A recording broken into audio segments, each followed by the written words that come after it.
Members, it's the appointed time, and we have a quorum. I call to order the meeting of the Panel on Health Services. Let me first invite the government officials to join us. Agenda item 1, information papers issued since the last meeting. Please note that since the last meeting, the Secretariat has issued one information paper to members. Please refer to LC paper number CB bracket 3827/2024 bracket 01. It is an update on the elderly healthcare voucher Greater Bay Area pilot scheme.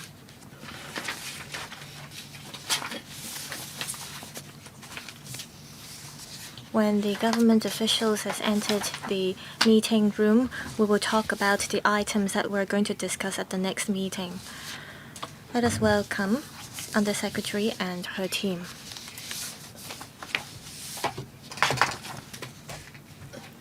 Please note that an information paper on the elderly healthcare voucher GBA pilot scheme has been issued. The next regular meeting will be held at 10:45 a.m. on the 13th of December. Here are the discussion items to be covered at the next meeting. Report on Oral Health Survey 2021, final report of the Working Group on Oral Health and Dental Care and relevant staffing proposal. This is one of the discussion items for the next meeting. The other item, we will wait for the administration's recommendations. Do members have any particular views on this?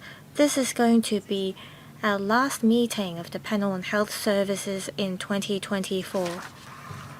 If members have no particular views, we will wait for the administration's suggestions on the other discussion items. Agenda item 3 for today's meeting, prepare for influenza season. As usual, we will listen to the briefing from the administration, and then I will let members put their questions. Undersecretary, over to you. Chair, members, good morning. I thank all of you for giving us the opportunity to attend this meeting to brief you on the latest situation of the flu as well as the preparatory works carried out by the government. In June this year, we came to the meeting of the Panel on Health Services to brief you on our work to cope with the seasonal flu. We want to urge members of the public to get vaccinated as early as possible. We know that members have concerns about, for example, nasal sprays, so we want to take this opportunity to brief you on that as well. Madam Chair, the overall seasonal flu activity has remained at a low level since July this year. However, it is likely that the flu activity level will rise at the end of this year. Yesterday, we have entered the winter season. So we have to be prepared for the flu season. Later on, the Hospital Authority as well as the Department of Health will give you more detailed information. Here I would like to touch on the highlights. Flu vaccination has been one of the important works of the Health Bureau, and the government has been offering free and subsidized flu shots to eligible members of the public. In year 2023 to 24, over 1.87 million doses of vaccines have been given to the public. This represents a 20% increase, and this is also a record high. In year 24-25, since the 26th of September this year, the program has been kick-started. As at the 3rd of November, we have given 1.13 million doses of vaccines. This represents an increase of 6.9%. I would like to thank the relevant staff for giving vaccinations to members of the public. This year, people can get vaccinated in the DHC as well as DH maternal and child health centers. We are also offering flexible arrangements at our school outreach program so that kindergartens as well as childcare centers can pick the types of vaccination they prefer, that is injectable vaccines or nasal vaccines, at their choice. We're also offering primary school students for the first time nasal vaccines. Also, we're prepared for the flu peak season. One of the 6 major measures is to control infectious diseases, facilitate turnover of patients, as well as some contingency plans that we're going to deploy. Madam Chair, I appeal to members of the public to get vaccinated as early as possible. After getting vaccinated now, we'll be able to cope with the strains announced by the WHO until the end of the year or for the coming year. Now I'd like to invite representatives from the Hospital Authority as well as the Department of Health to brief you on the details. Madam Chair, members, the CHP has been closely monitoring the flu activity level, and we are getting prepared for the flu season. We want to enhance communication so that we can build a safety net for the entire community. As mentioned, one of our major works is to give vaccinations. We focus on children as well as elderly people. To increase the vaccination rate for these 2 groups of people, we have introduced vaccination programs in maternal and child health centers for children aged 6 months to under 2 years. We're also offering vaccinations to people aged 50 years or above at district health centers and DHC expresses. We're making use of the district care team networks to encourage elderly people in the community to get vaccinated. The school outreach program is also crucial to help boost vaccination rate. Having taken on stock of our previous experience at the outreach programs, the CHP is optimizing the relevant arrangements. Kindergartens and child care centers can choose freely both injectable inactivated flu vaccines and live attenuated flu vaccines at the same vaccination activity. A pilot scheme has also been implemented in primary and secondary schools to provide live attenuated flu shots. We will continue to, through publicity and education efforts, disseminate information about vaccination programs. Thank you. Hospital Authority. Thank you, Madam Chair. The Hospital Authority has come up with contingency and response plans to cope with the flu peak season. First, we're going to step up infection control plans. We will prescribe enough antiviral agents for our patients. We're also going to support the government vaccination programs to encourage our staff to get vaccinated. Also, we are going to manage community demand for healthcare services. We will provide residents of RCHEs with vaccination services. We will step up telemedicine or telehealth services through deploying doctors to RCHEs. During long holidays and weekends, we will increase the number of quotas for the outpatient clinic services. We will also reduce elective admissions to focus our resources on patients with critical needs. We will boost the turnover of patients by enhancing the number of ward rounds by senior doctors. Also, through the command center, we will enhance the workflow of hospital discharge and reserve resources for patients in need. We also have basic response plans to monitor surveillance data and flexibly deploy measures. Lastly, we will communicate with members of the public. During service demand surge period, we will disseminate data and information through the media as well as other channels. We will allow members of the public to get a hold of the latest update and information about public hospitals. Thank you. Members who would like to speak, you may press the request to speak button now. Dr. Chen Wing-Kwong, Mr. Chen Pui-Leung, Reverend Peter Kun, Mr. Kissen Yang, and myself have pressed the button. 4 minutes for each member. Questions and answers inclusive. Dr. Chen Wing-Kwong. Thank you, Madam Chair. I thank the government for its hard work to cope with the flu season. I have the following questions. Paragraph 11 of the paper mentions that the government has procured over 1 million doses of flu vaccines this year. Last year, how many citizens in Hong Kong got vaccinated? How many doses of flu vaccines were given last year? Have you made an estimate of whether the 1 million doses of flu shots will be enough to cope with the demand? If there isn't enough supply, what will be your plans to cope with the situation? Second question. You may have the experience about this. The Chinese medicine helps relieve flu symptoms. Especially after COVID, we know that Chinese medicine can cope with communicable diseases. Our national health authorities also said that we have to make good use of Chinese medicine. To cope with flu season, will the government draw reference from the mainland approach and offer more services at the Chinese medicine clinics in the 18 districts to cope with the high demand during flu peak season? Undersecretary. On the question about procurement of vaccines, I'll defer to my colleagues. On Chinese medicine, in paragraphs 27 and 28, the government's paper has touched on this. Yes, Dr. Au.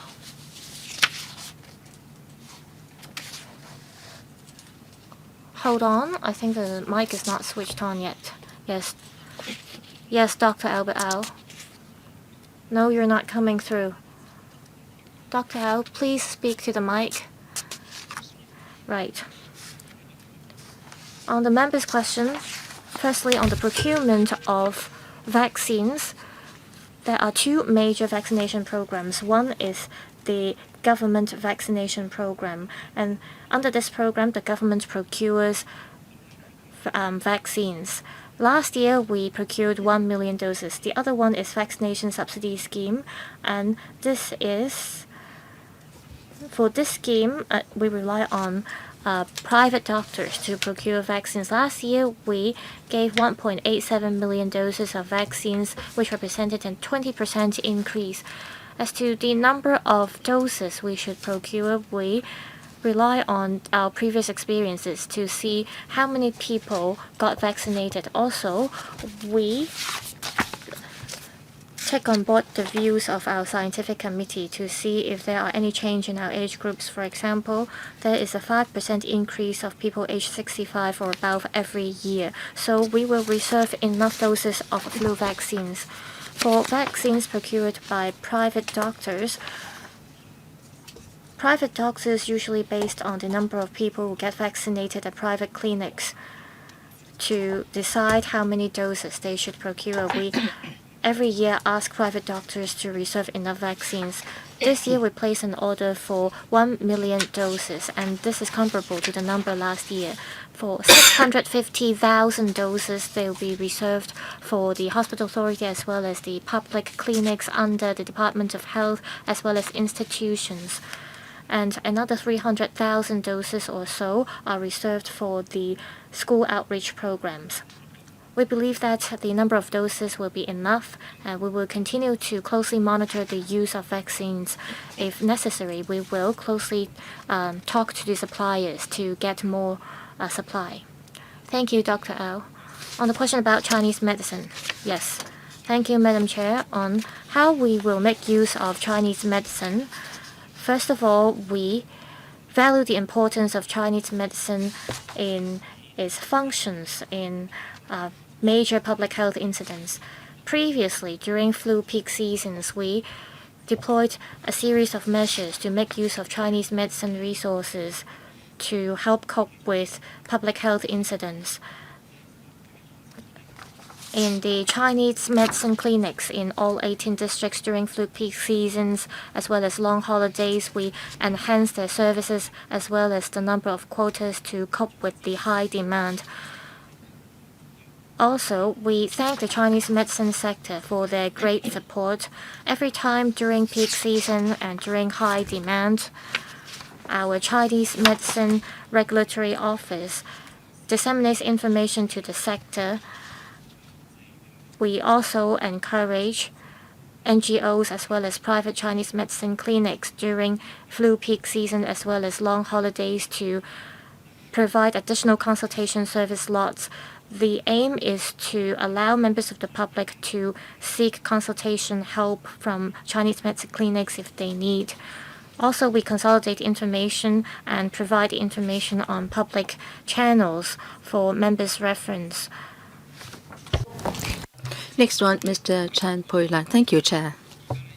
Right now, 1,600 private medical practitioners are participating in the vaccination subsidy scheme, and the government is subsidizing $260 for every dose. Some private doctors will charge, others not, and the price ranges from several dozen dollars to several hundreds. And for others, a consultation fee is also charged. Recently, I've consulted some clinics, and the patients can only book vaccination a week later. So maybe because of the good publicity and so on, and also that has also to do with the supply of the vaccines. In terms of supplying the vaccines to the clinics, would you consider the fact that for clinics, without charging a fee, you would give priority to making available the vaccines for them because they are usually more popular? Do you have such a policy in terms of the supply of vaccines? Second, we encourage the public to get vaccinated. What about frontline staff in the hospitals? What is their vaccination rate? What is the number of vaccinations that they receive? Frontline staff are high-risk groups, and they get infected very soon, and they have to protect the patients as well. Would you consider mandating frontline staff at hospitals to get vaccinated? Thank you. Chair, thank you, Mr. Chan. I'll defer to Dr. Au to talk about the private doctors, and for HA, Dr. Tang will answer the question. Thank you, Mr. Chan, for your question. For doctors participating in the VSS, the number is 1,800, and 208,000 clinics are participating, and 58% of the private clinics taking part in the scheme will not charge extra for the vaccination. Under the VSS, the doctors will procure their own vaccines. They will make estimates on the number of vaccines they need and order the doses from the drug manufacturers. I know that the drug manufacturers have been making available 1.2 million doses for private sector, and to our understanding, the supply is adequate. Well, we'll keep close tabs on the situation, and members of the public can freely opt to get vaccinated in the family doctors. And if members of the public have their own family doctors, we would suggest that they can seek vaccination from their family doctors if they don't have any underlying conditions. And we think that the number of private doctors participating in the program will increase. The supply should be adequate. And if members of the public, find that they have to wait for a long time before they can get a slot, they can turn to other doctors. Dr. Tang from the HA. Thank you, Mr. Chan, for your question. The HA has all along encouraged our staff to get vaccinated through various publicity channels and seminars. So we'll explain to our colleagues why seasonal flu vaccination is needed, because they can protect themselves and also their patients. And outbreak in the hospitals can also be avoided. In fact, through the various publicity channels, the staff vaccination rate has been getting higher and higher up to the early November this year. at the HA, over 50% of our colleagues have been vaccinated. Compared to the same period in the past few years, there has been a considerable rise in the percentage. And doctors and nurses are seeing a vaccination rate of over 50%. And for clinical support staff, the vaccination rate is over 60%. Now the vaccination period has not ended. We will continue our efforts to encourage our staff to get vaccinated. Reverend Peter Kuhn, Chair, I would like to follow up on the HA's staff vaccination, especially among the healthcare staff. You cited some figures. Now, the vaccination period has not ended this year. There has been improvement in the figures in the past few years, but the rate has not reached 100%. I find it rather weird. If the vaccines are so good, how come that the healthcare staff is seeing not as high a vaccination rate? So it's not very convincing. You seem to be contradicting yourself here. During the pandemic, I believe that all the healthcare staff have been vaccinated. But then for the seasonal flu vaccines, it seems that some healthcare staff do not trust in the vaccines, and they think it doesn't really matter whether they get vaccinated. I think they should lead by example. It's very important. So I hope that I can hear more from the HA on how they will improve the situation. Dr. Tang, thank you, Reverend Kuhn, for your question. Let me say something more about the vaccination among our colleagues. Let me give you some more information on the doctors. Up to early November, 58% of the doctors have been vaccinated. Nurses, 52%. Frontline support staff, 61%. We started the program on the 26th of September only, and it's only just 1 month on. And compared to the same period in the past few years, the figures have risen substantially this year. So it seems that it's only 50 to 60%, but the vaccination program for staff is still ongoing. At the senior management meeting every week, we are closely monitoring the figures, and if individual hospitals or clusters are seeing a low vaccination rate, we will examine why and see how we can beef up our education and publicity. So we are confident that the figures this year will definitely be much higher than those in the past few years. We will continue to follow up on the matter. We still have time to arrange our staff to get vaccinated. Chair, he hasn't answered my question on the figures in the past couple of years. What is the exact figure for last year? And do you have any concrete plans to encourage them? Well, it seems that frontline staff is seeing a higher figure, but for healthcare staff, the figures are comparatively lower. Do you have the specific figures for last year? Maybe we can supplement the figures after the meeting. Any specific ways that you can further encourage the staff members? Yes, at each hospital and clusters, we hold various seminars and talks. We will explain to our colleagues the importance of getting vaccinated. Like I said, we have a weekly senior management meeting, and we will look at the situation in individual hospital or even in each department of a hospital. We will come up with targeted measures.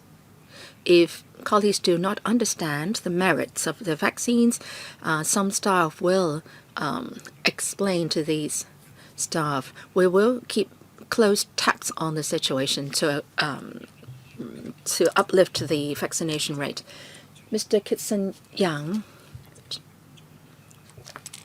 I recognize the efforts of the government in coping with a seasonal flu surge period. You administered 1.87 million doses last year, and the vaccination rate among elderly and young children is 70 to 80%. I'll give you a score of A. And then this year, you said that you're going to procure 1 million doses, and the Undersecretary said that there has been a rise of 6.9%. So you mentioned 1.87 million doses last year. So is 1 million doses enough for this year? Dr. Au said that, well, it should suffice. But what we are asking whether the quantity should cope with the demand. You haven't answered my question. Mr. Chan's question goes unanswered. So I think you should come clean on whether 1 million doses should cope with the increase in the demand. Second question on school vaccination situation. I think you've been doing a good job. 80% of the kindergartens and childcare centers and 90% of primary schools and 80% of secondary schools are participating in the vaccination program. But for those who are not joining, have you tried to ascertain why they are not joining? Figures look good, but why are some still not joining such a good program? And the third question I'd like to further find out. In my community, I wonder whether it's because the subsidy amount is quite high. The doctors said that you don't have to make an appointment. The program starts at the 26th of September, and a supermarket cash coupon of $50 will be given to you as well. And you can come to our medical clinics to get vaccinated. Does the government regulate on these situations? Are you allowing them to do such kind of publicity? Undersecretary, I'll first answer the question, then I'll defer to Dr. Au to supplement. Thank you, Mr. Yang, for your question. For the 1.87 million doses, that doesn't just cover the amount or the quantity procured or administered by the government. This amount includes also doses administered by the private sector. We talked about 1 million doses procured by the government. They are for the government vaccination program. And in the private sector, 1.25 million doses have been reserved, and that means a total of 2.25 million, and we believe that the amount should suffice. But if needed, we can further order. Now, for the schools which are not participating, maybe some of them have to do the administrative arrangements, and parents can also make their own choices. They would like to take their children to get vaccinated in the private doctors. So we are not just mandating the parents to get their children vaccinated in the schools. They can seek the vaccines from their family doctors. We try to ascertain the reasons why they are not joining, and there are various reasons. Can I defer to Dr. Au about publicity methods? In response to Mr. Yang's second question on why some schools are not participating in the outreach program, we're very concerned about this as well, and we're doing something extra this year. We are liaising with the parent-teachers associations, related healthcare bodies, and also 18 homeschool cooperation meetings. We liaised with them, held meetings with them, hoping that they can help encourage schools to take part in the outreach programs. And we are seeing some results there. This year, the number of schools participating has risen. Up to now, 330 schools are not participating. We will continue to work hard on them and see why they are not taking part. And if there is anything we can do to help, we'll do so, including sending our outreach teams from the ECDIC to provide vaccinations to them. As for the subsidy amount, we look at the costs of the vaccines, affordability of the public, and whether we can encourage more people to get vaccinated to come up with the subsidy amount. And when private medical practitioners offer vaccination to the eligible persons, then we will give them the subsidy. We will conduct a review every year. And we are not regulating on the fees that they charge, but they have to be transparent in their fee charging, and they will have to tell us. And we would also put the same information on our website. What the administration means is that the government subsidizes each vaccine, and also through the vaccine programs, the government promotes the program. I think this is what the administration means. We do not impose any restrictions on private doctors, so any medical services provided by private doctors have to comply with the laws. Dr. David Lam. If you look at the vaccination rate, last year it was 25%, for elderly people it's 52%, and for students it was 64%. These figures are relatively lower compared to neighboring places. We want students' vaccination rate to reach 80%, and we want the same rate for elderly people. So there is still room for improvement. I appreciate the special arrangements under the school outreach program. That is, both types of vaccines will be provided for students. This will encourage parents to bring their children to get vaccinated. Understand that there's a lot of administrative work that school teachers have to do, and it's hard for them to arrange for vaccination for their students. So it looks like lessons or classes are more important than vaccination sessions. Of course, parents have the right to decide whether their children should get vaccinated. Would you talk to the Education Bureau to ask schools to make arrangements for their students to get vaccinated? If parents do not bring their children to the sessions, then there is nothing you can do, but at least you should provide the options for the parents and children. Dr. Au mentioned that the government started placing order in April, and then around July or October, private doctors and the government starts to administer vaccination. Private doctors have no idea when people will start getting vaccinated. They start giving vaccination in around October, and around the end of the year they would tell me that they are running out of vaccines. And around January, the government would wonder if the private doctors need more vaccines. But then the private doctor by then will no longer need additional vaccines. That's because the peak period for vaccination has subsided. People around October or November, they want to get vaccinated. And if there is no one going to private clinics to get vaccinated, the vaccines will be thrown away in private clinics. Can you draw reference from the COVID vaccination programs to encourage more private doctors to give vaccination? And also, how can you ensure that there are enough supplies of vaccines for private doctors? Undersecretary.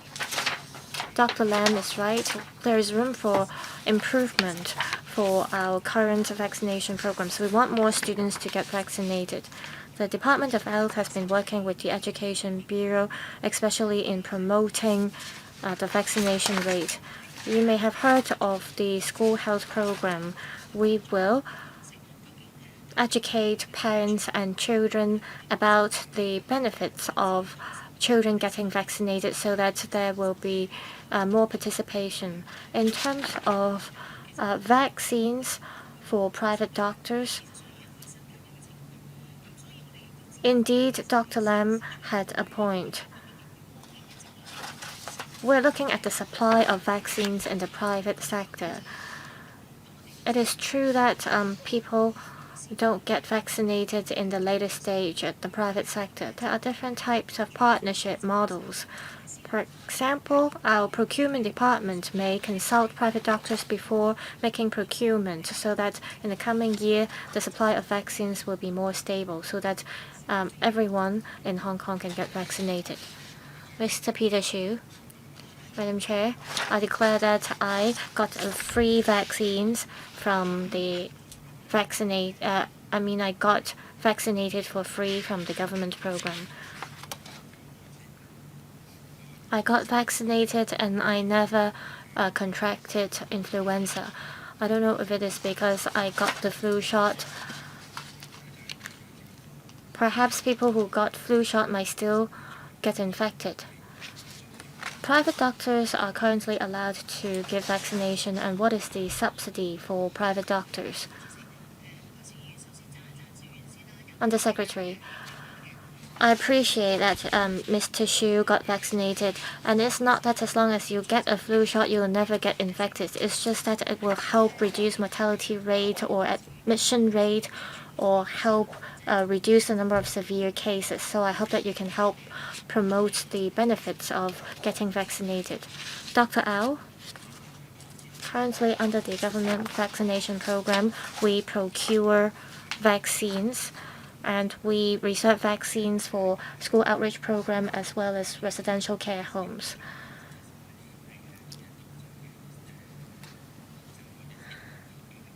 There are visiting medical officers under the public-private partnership program that help give vaccination in elderly care homes, and we offer $105 of subsidies.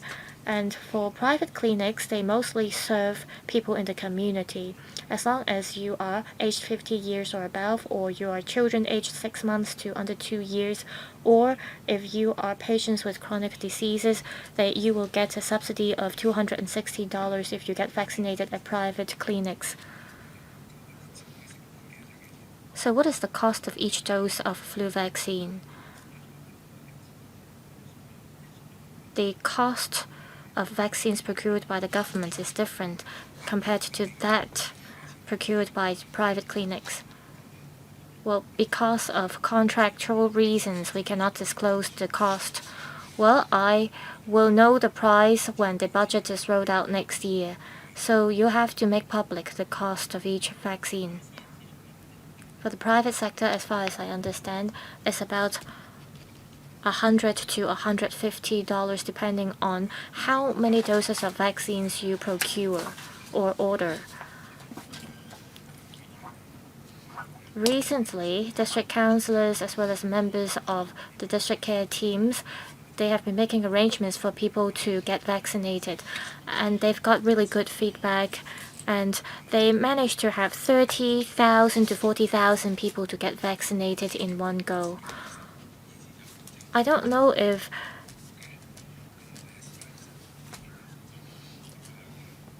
private doctors were engaged by these groups.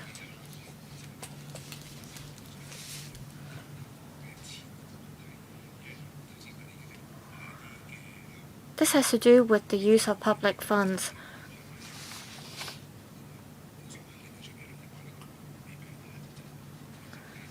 You offer a subsidy amount of $105 for visiting medical officers going to residential care homes. For private doctors, they charge $260 at least, so there's a difference in terms of the price. While you continue to promote the vaccination programs, you need coordination.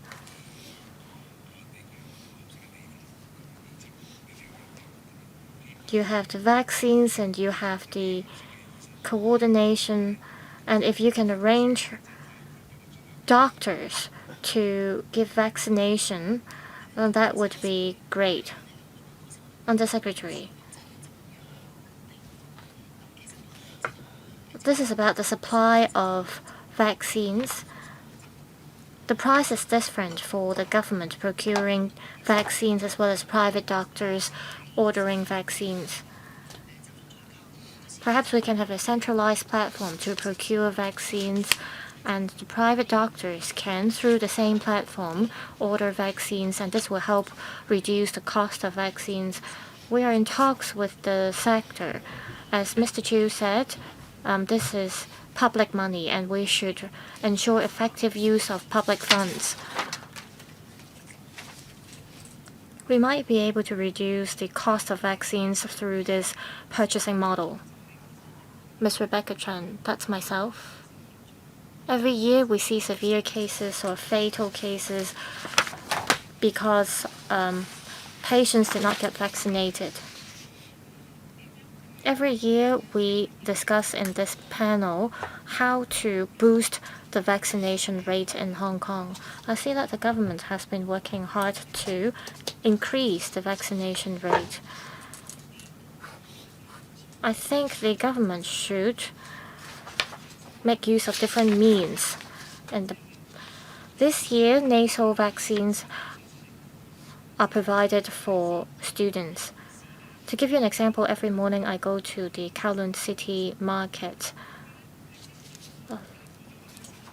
A lot of people, they start working at 5 to 6 a.m. in the market, and they go home really late at night. Recently, some centers offer mobile clinics that are stationed right outside the market. So people don't have to go to clinics or hospitals to get vaccinated, and they asked me whether there can be more of these mobile clinics outside the market or in the neighborhood. People, they don't want to queue for a long time, and they don't want to go to clinics or hospitals to get vaccinated because they are not sick. They don't want to go to hospitals. So I feel that the mobile clinics is a great idea. This will encourage more people to get vaccinated. Currently, eligible persons under the vaccination programs for students, we're talking about people aged under 18. We can learn from Macau.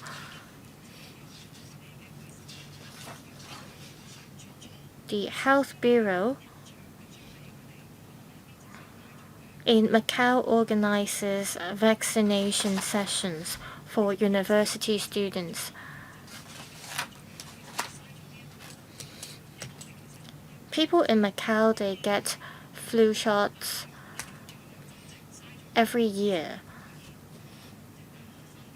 And the Macau government, they don't want to throw away the leftover vaccines, and so they give out free vaccination services for university students. For the outreach program,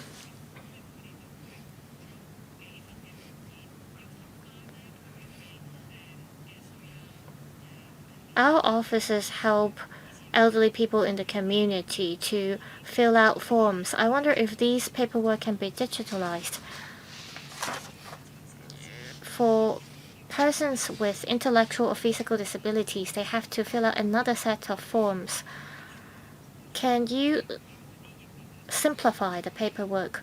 Also, there are many vaccines that get thrown away every year. For the leftover vaccines, can you relax the eligible age groups to, for example, foreign domestic helpers? We do not only have elderly people or children in each family household, there are domestic helpers as well. 3 months before the expiry of the program, can you expand the eligible age groups? Undersecretary, I think it's crucial that we offer convenience to members of the public. You mentioned about the complex and cumbersome paperwork. We will see how we can streamline the application procedures. We want more locations where vaccination services are provided. That's why we are introducing maternal and child health centers as well as district health centers as part of the service provider locations this year. For eligible persons under our vaccination program, we have to talk to the scientific committee. You mentioned a good idea. Students aged below 18, they should get vaccinated. Perhaps we can make it easier for students of tertiary institutions to get vaccinated.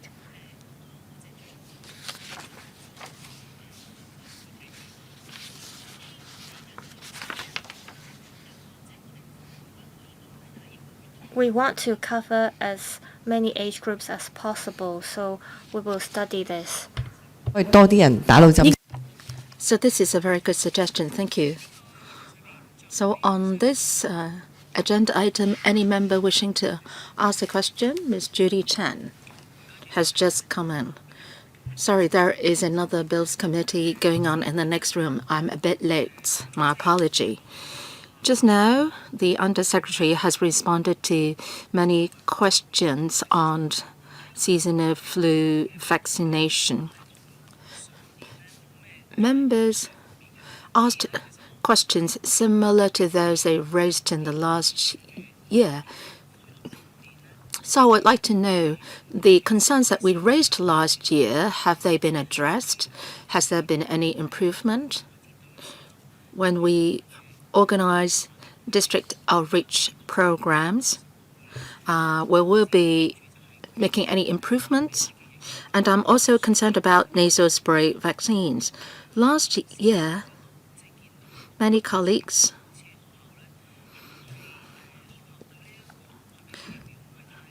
have raised a concern that schools are not familiar with nasal spray vaccines. Well, mixed information is being given by private clinics, and some private doctors recommend injectable vaccines rather than nasal spray vaccines. So can we be more proactive in providing the relevant information to schools? I see that most primary schools are joining the vaccination program, but many kindergartens do not seem to be so proactive in joining the vaccination program.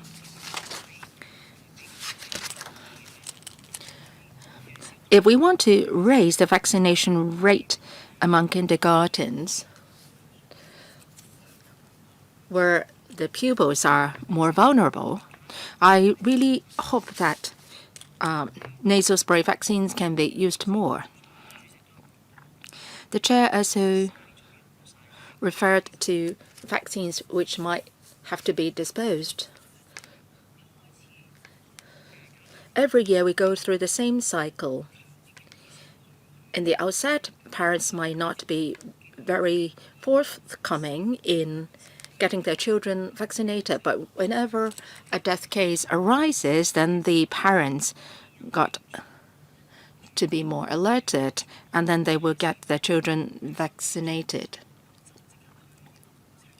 So whenever, say, a news report of death cases appears, and we can provide the, say, mobile clinics to help children get vaccination. Thank you, Mr. Chen.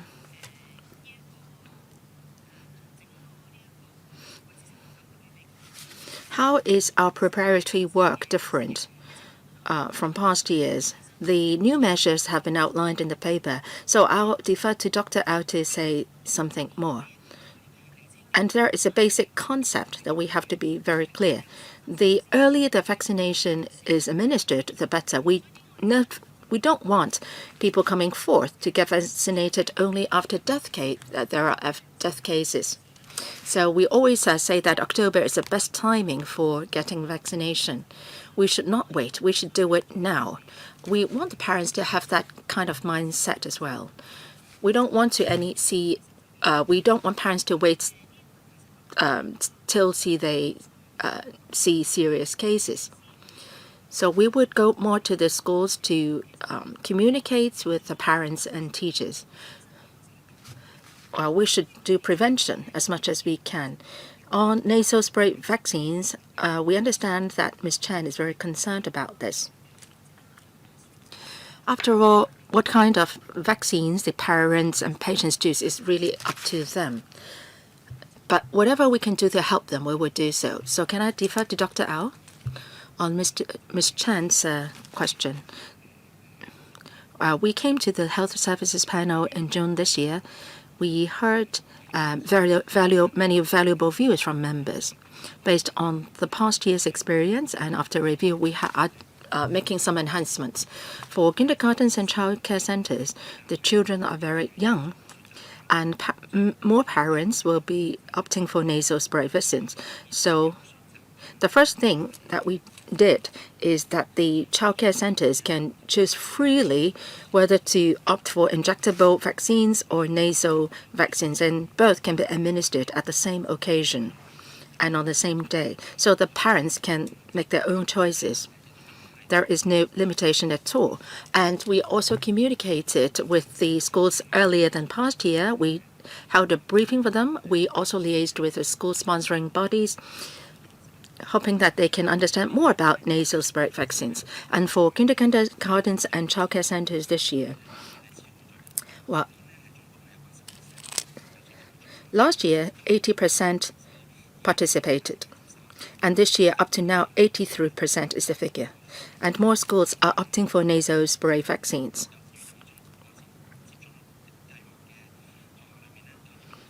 And 263 of them have opted for nasal spray vaccines, which is a rise from 200 last year.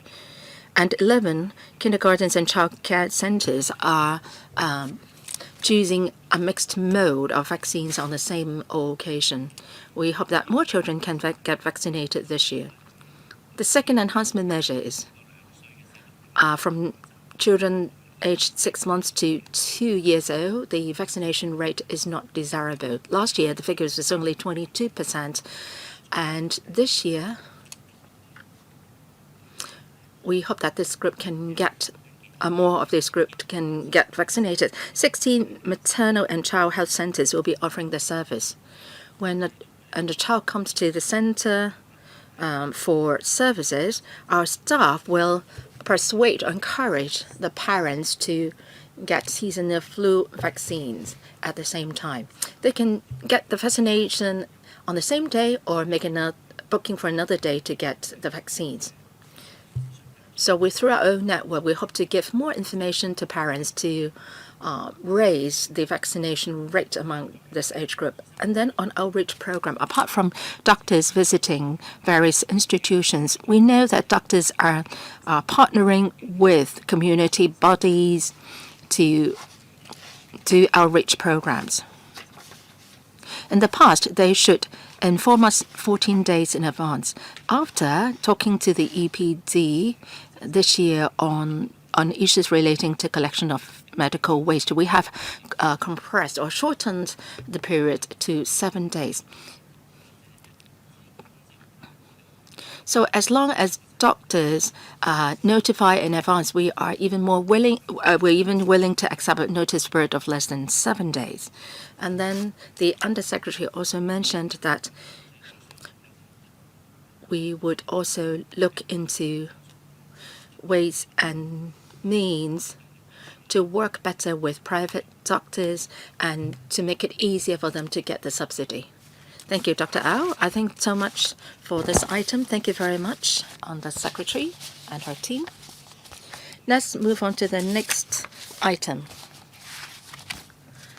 And can I invite the Health Bureau team to come into the room?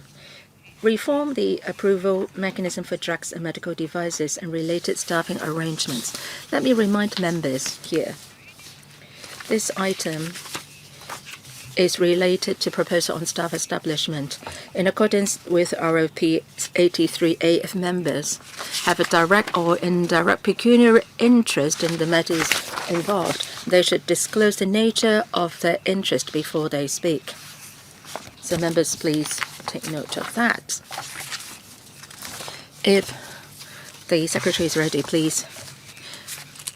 Chair members, I'm going to brief members on the policy initiative in 2024 policy address, and it is reform of the approval mechanism for drugs and medical devices and the latest progress. And we will be seeking members' views on the proposed creation of posts. Hong Kong has an efficient healthcare system. However, in face of the aging population and advancement in medical technology and new developments, the Health Bureau will work together with the healthcare staff to move ahead with the times. We will be a leader and not a follower. In the third plenary session of the 12th MPC, made a decision on modernizing China and deepening the reforms of medical reform. And it will support the evaluation and approval mechanism of drugs.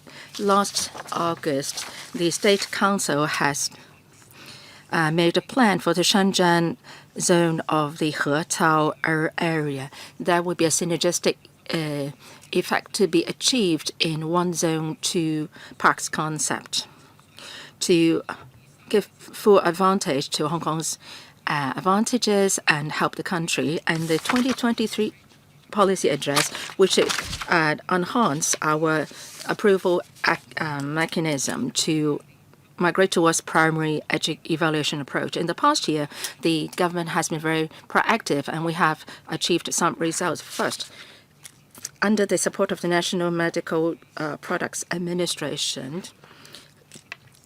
we have become an ICH observer under the name of Hong Kong, China in the end of 2023. This is a first step that we are taking. And on the 1st of November 2023, we have launched a new approval process, 1+ mechanism for approval of new drugs. For registration of severe drugs for life-threatening or severely debilitating diseases, the holders of registration from one instead of two or more of the recognized drug regulatory authority for new drugs to apply for registration in Hong Kong. We have received more than 260 inquiries from over 80 drug companies. We approved 5 new drugs, including 2 new drugs for treating metastatic colorectal cancer, 1 for treating paroxysmal nocturnal hemoglobinuria, and 2 new drugs for treating hypocalcemia in patients with parathyroid carcinoma and in certain patients with primary hypoparathyroidism, bringing new hope for treatment to parents. The 2 new drugs for treating metastatic colorectal cancer have been included in the special drug category of the Hospital Authority drug formulary. The cost of the drugs has been reduced by nearly 30%, and under specified clinical applications, patients are only required to pay standard fee of $15, greatly alleviating their financial burden. It is expected that nearly 300 cancer patients will benefit each year. Thirdly, on the 5th of June 2024, we have established the Preparatory Office for the CMPR to facilitate the establishment of the CMPR and strengthen the current regulatory and approval regimes. In the 2024 policy address, we emphasized that we should drive innovation and reform the approval mechanism. And starting the 1st of November 2024, we extend the 1+ mechanism to new drugs. That to all new drugs, including vaccines and advanced therapy products containing new biochemical and biological entities. We will also speed up the approval mechanism. And in the second half of 2025, we will devise a timetable for CMPR and the roadmap towards adoption of primary evaluation. Third, we will take forward preparatory work for legislating for the statutory regulation of medical devices. The CMPR will reform the approval and evaluation mechanism for medicine, including Chinese medicine and medical devices, we would achieve greater synergistic effects to ensure the efficacy and quality of drugs. The CMPR has a great responsibility, and directorate staff are important in taking forward the work of the CMPR. So we are proposing that in 2025-2026, we'll be establishing 4 dedicated directorate posts or NCSC posts, including 1 controller, 1 deputy controller, and 2 assisting controllers, taking forward the preparatory work of CMPR, and also leading the work of the CMPR after it has been established. The controller will lead the CMPR, will devise strategies, assist the Director of Health based on the Health Bureau's policies to implement the evaluation and approval process for medicine and medical devices. And the posts, the duties of the other posts have been explained in detail on the paper. For these 4 posts, will be offset by 4 consultant posts in the DH. Based on the notional annual salary cost at midpoint, there will be savings of $1 million in the annual average staff cost. The government will be working with full steam, and we would be devoting major efforts to reform the approval mechanism for drugs and medical devices. We'll make sure that Hong Kong's regime is well recognized and will be recognized by the country. We can bring the best healthcare services to the public, and also we would also be contributing to the development of productive new quality courses in Hong Kong. So much for my presentation. We are happy to take questions from members. Members may press the request to speak button.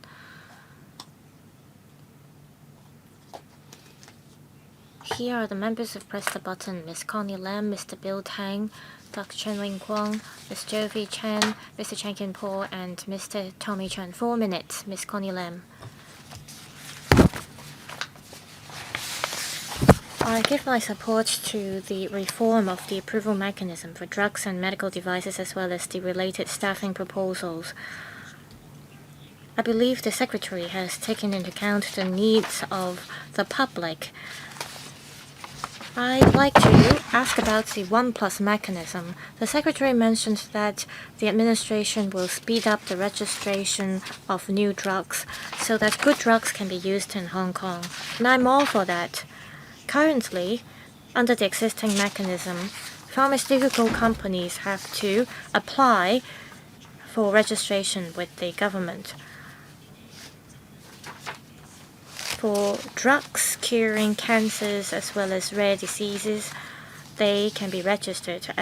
However, for psychotic drugs, we don't have enough coverage currently. In order to ensure good drugs can be used in Hong Kong, we have to improve our mechanism to expand the mechanism. Apart from drugs for curing cancers as well as rare diseases, can psychotic drugs as well as drugs for chronic illnesses as well as other types of new drugs can be covered under the mechanism as well. These are not drugs for life-threatening conditions, but these are drugs that are used on a day-to-day basis by lots of patients. In the mainland, there are lots of affordable drugs which get FDA certifications. Apart from the streamlined procedures, would the government consider other proposals to attract different pharmaceutical companies to have their drugs registered in Hong Kong? For example, will you conduct regular briefings for pharmaceutical companies to brief them on the opportunities in Hong Kong. I hope the government can improve the 1+ mechanism procedure so that good drugs can be used in Hong Kong. We should not only rely on large-scale traditional pharmaceutical companies. The government should take a more proactive approach. Secretary, please. The approval and registration of new drugs are initiated by pharmaceutical companies and drug traders. However, we will intervene in the procedure at an early stage.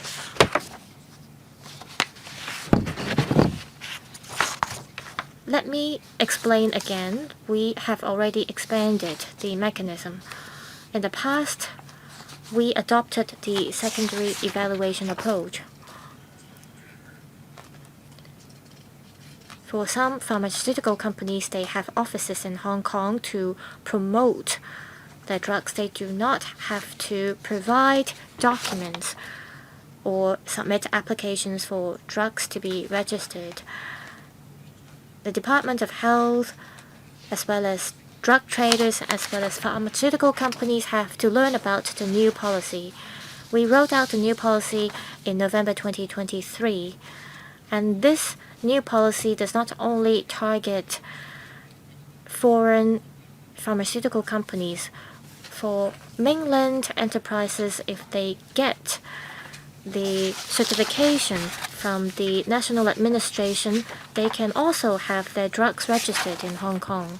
The first drug that gets approved under the 1+ mechanism is not from foreign enterprises. It's an invention from the mainland. So mainland enterprises are covered since last November under the 1+ mechanism. We want good drugs from foreign companies as well as mainland companies. The member just now mentioned about drugs for example, chronic illnesses and diabetes. In the latest policy address, it is announced that there will be a new mechanism, that is an extended mechanism to all new drugs. I mentioned about this in my opening remarks just now. Any drugs with new chemical or biological entities, including drugs for diabetes, as long as they aren't registered in Hong Kong yet, they can now be registered under the extended 1+ mechanism. Advanced therapy products, as well as vaccines, are also covered under the extended 1+ mechanism since November this year.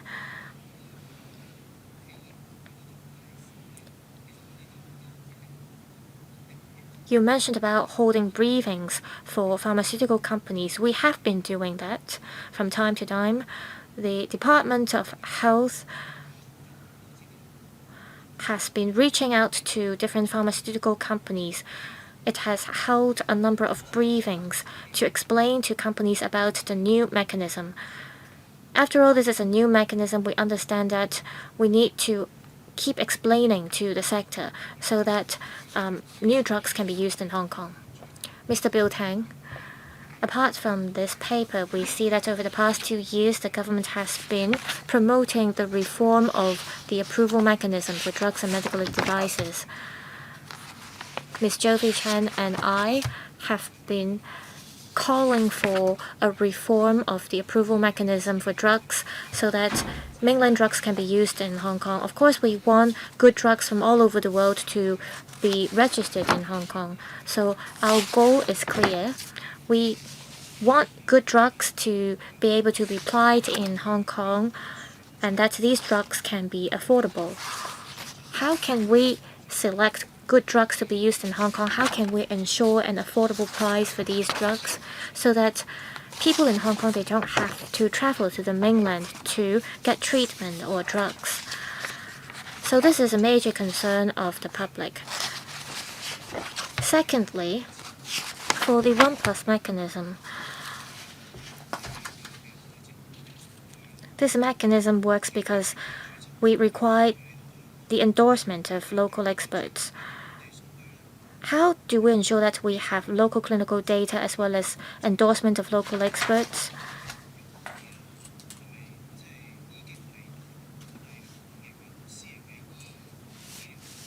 Have you been encouraging practitioners from the public and private sector to make use of this new mechanism to obtain local clinical data? Lastly, with the rolling out of the new mechanism,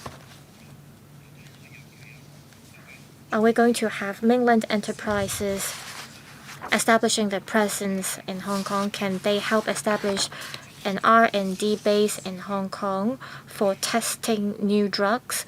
Do you have such a target? Secretary, please. The prices of drugs hinge on lots of factors. Some pharmaceutical companies have to apply for patents for their drugs to encourage the use of innovative drugs. We at the same time have to ensure that we can protect the patents of drugs.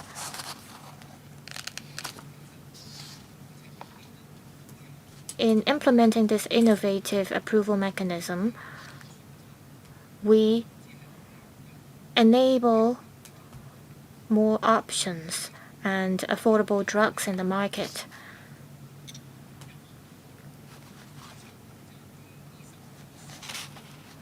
If there are more drugs that are registered in Hong Kong and can be used by doctors in Hong Kong, through competition, we can ensure drugs with affordable prices. In the procurement procedures, we can also help lower the cost of drugs through this mechanism. We can consider rolling out different subsidy schemes for patients as well. The first drug registered under the 1+ mechanism achieves this effect. It is a type of drug for colorectal cancer.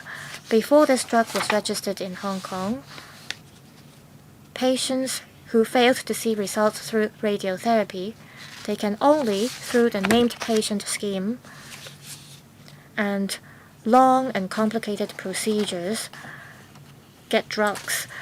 They need to have the recommendation from their doctors and procure the drug themselves. It is a time-consuming process, and it's also very costly. Under the new 1+ mechanism, this drug is now registered in Hong Kong, and it is included in the HA formulary.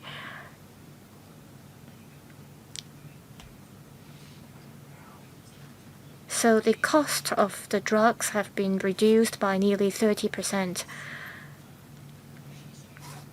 Now that the drug is included in the HA drug formulary, patients only have to pay a standard fee of $15 to get the drug. So patients had to pay over $10,000 every month in the past, and now they only have to pay $15 for the drugs. In terms of how we can ensure the effective implementation of the 1+ mechanism, well, in the future, we will further streamline this mechanism. The named patient scheme is facilitated by the real application studies. Most of the new drugs are tested clinically. We want to attract mainland pharmaceutical companies to test their drugs in Hong Kong.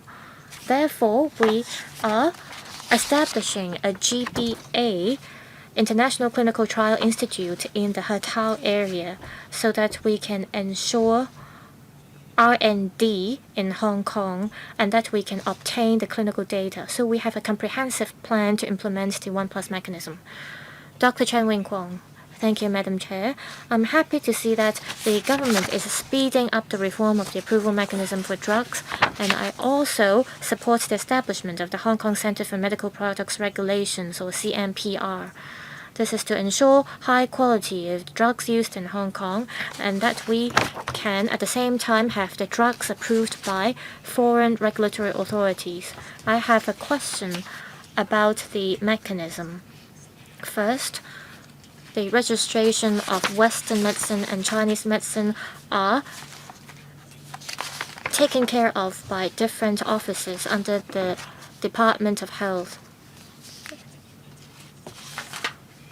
After the regulation of Chinese medicine, Western medicine, and other types of medical devices fall under the same umbrella, what kind of benefits it will bring to Hong Kong? How can you ensure that the CMPR can achieve a synergistic effect with the existing bureaus and departments? Also, are you mostly focusing on Western medicine under the 1+ mechanism? Were there previously Chinese medicine traders consulting the Department of Health about the new mechanism? For Chinese medicine traders who want to get new drugs to be registered in Hong Kong, what are the relevant procedures? Thank you, Mr. Chan. Let me explain. The approval process for Western medicine and Chinese medicine fall under the ambits of different departments. So we group Chinese medicine and Chinese medicine practitioners together. Well, the current scheme for CM approval is already a primary evaluation approach.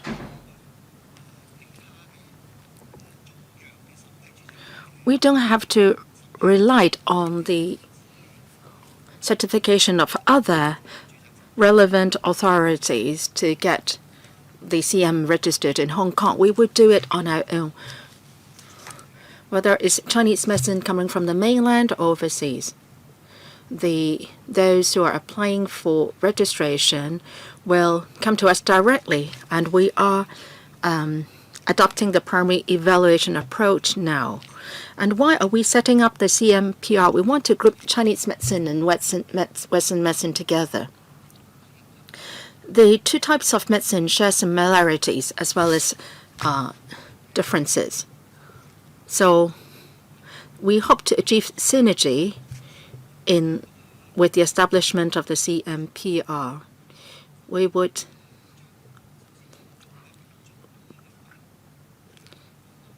try to segregate the regulation of Chinese medicine and Chinese medicine practitioners. So Chinese medicine will come under the ambit of CMPR. So by then, while both Western medicine and Chinese medicine will be subject to primary evaluation similarly. Any supplement from Mr. Chan? Can I defer to Amy from the DH to talk about the approval for Chinese medicine? Thank you, Mr. Chan, for your question. Since the reunification, the SL government has been getting support from various units of the country. All along, the local Chinese medicine sector has been working in line with our policies. So Chinese medicine has been developed gradually in Hong Kong. The R&D outcome of universities have been well recognized by the Chinese medicine authorities and the WHO. We hope to put Chinese medicine and Western medicine under the ambit of the CMPR to be established. We hope to further develop Chinese medicine in Hong Kong. And next year, the Health Bureau will promulgate the Chinese medicine development blueprint to further improve our regulatory mechanism. We are building on a very good foundation, and we hope that the stakeholders in the Chinese medicine sector, the testing bodies, and the universities will be giving us a lot of opinions. From 1999 up to now, it's been 20 years on. We've been all along adopting the primary evaluation approach. Through the hard work of all, we are seeing certain results. We will be working along the same approach. Ms. Jovi Chan. Hold on, please. Thank you. Chair. In the long time, if we are going to head towards primary evaluation approach, we have to be mindful about the staff establishment, the CMPR. You are proposing for civil service and non-civil service posts. Are they sufficient? Will you be adding new posts? Have you talked to the universities how we can groom our local experts? In the 14th five-year plan, Hong Kong is going to be developed into 8 centers, and mid and long-term measures are needed. We would like to develop Hong Kong into an international innovation and technology hub. Should we be planning more? And in paragraph 6, you mentioned that up to the end of October 2024, a total of 5 new drugs have been approved under the 1+ mechanism. And good drugs have been offered at affordable prices. I've been following on the issue since the 2022, but we see that the policy address has been advocating the establishment of the 1+ mechanism. We hope that this mechanism will be beneficial to patients. We should do more clinical trials to get real data. The secretary said that you have a comprehensive plan, but do you have a completion target of your plan? And among the 5 new drugs, how many of them have already 2 CPPs? And you said you have received 260 inquiries, but only 5 new drugs have been approved, less than 2%. Have you ascertained why so few? Is it because the procedures are still too complicated, or what? Thank you, Ms. Chan. On the staff establishment in CMPR, in Appendix F, we have given you the organization chart. So on top of the 4 posts proposed, there are other posts. The setup is going to be quite complicated. Apart from Western medicine, Chinese medicine and also medical devices are also covered. And medical technology like AI will also be monitored. So we will be developing further the CMPR. In Annex F, apart from the 4 posts mentioned, the new posts to be created, we will have internal redeployment, and we have already the Western medicine, Chinese medicine, and medical devices regulatory groups within the DH. There will be certain redeployment of manpower in the future. I thank Ms. Chen for showing concern on our manpower. As time passes, and as we further develop, the manpower will be added. There is great potential for the development of biomedicine that is related not only to our healthcare standards, but also we are talking about the development of a major sector. We would be asking for more manpower as time passes. How are we going to get these staff members? Training is important. The 2 medical schools in the 2 universities have already started work on that front. We would also be bringing in talents from outside. We should be more proactive in our approach. We will be bringing in talents from all over the world who have the capacity to work in this field. You talked about 260 inquiries and only 5 new drugs have been approved. I don't agree that this is a low figure. For drug approval, we are talking about high standards being adopted. We should be mindful about the quality, efficacy, and safety of the drugs.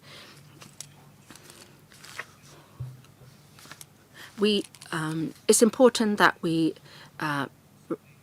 adopt stringent standards for the 1+ mechanism. For the 260 inquiries, many of them are from drugs companies who are not familiar with the new mechanism. And after they understand the mechanism, they need time to prepare for, say, meeting the requirements in relation to the blood factor. they have to come up with sufficient data to prove the quality of the efficacy of their drugs. So given that this new mechanism has been in place for only 1 year, we have already approved 5 new drugs, and some of them have already been included in the drug formulary even. I would not say this is a low figure. We want to speed things up. Please understand that we are not trying to sell drugs. We have to be stringent in gatekeeping. We make sure that the Hong Kong public can really use good quality drugs. 2 questions have not been answered, which are key. I know that there will be internal redeployment of manpower. Will you be creating more new posts? That's a question. And for the 5 drugs, how many drugs have been included in the CPB?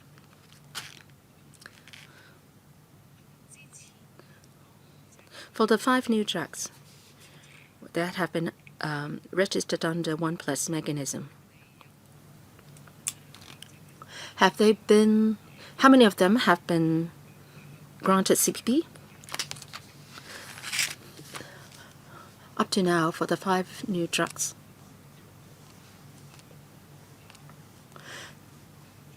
they have received registration from at least 2 regulatory authorities. Sometimes the CPP have not been issued yet.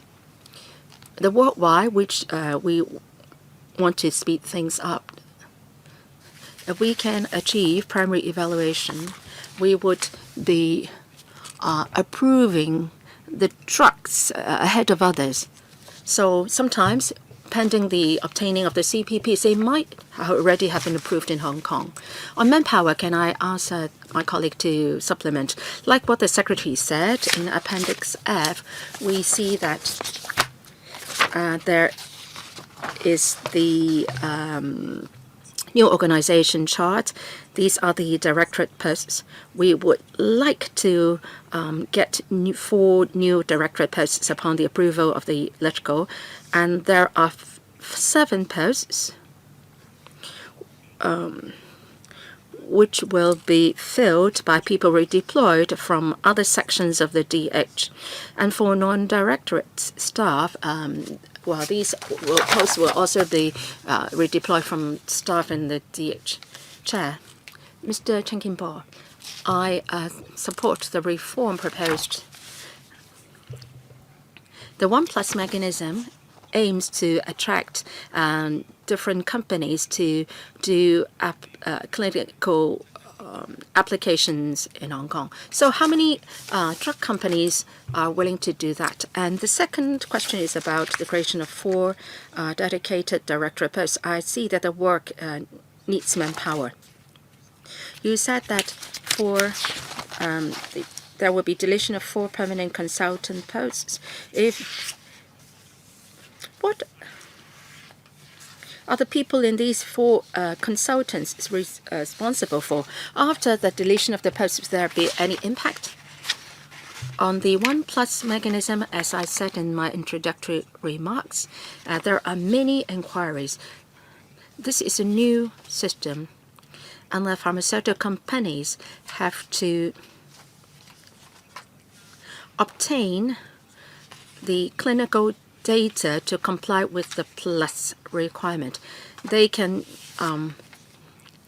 present us with data obtained from clinical trials, say in Asian countries. And it would be more ideal if they have done clinical trials in Hong Kong.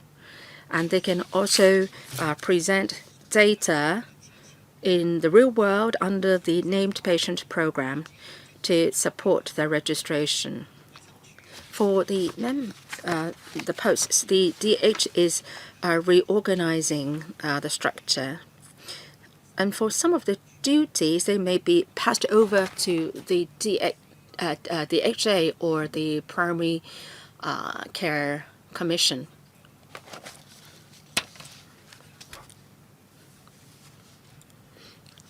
Can I defer to Dr. Chiu to explain the issue of the deletion of the 4 permanent consultants posts? In the policy address, in the HA, and Primary Care Commission, it is mentioned that there will be redistribution of the different responsibilities. And later on, there will be a plan to be proposed. Some duties may be taken up by people in another body, and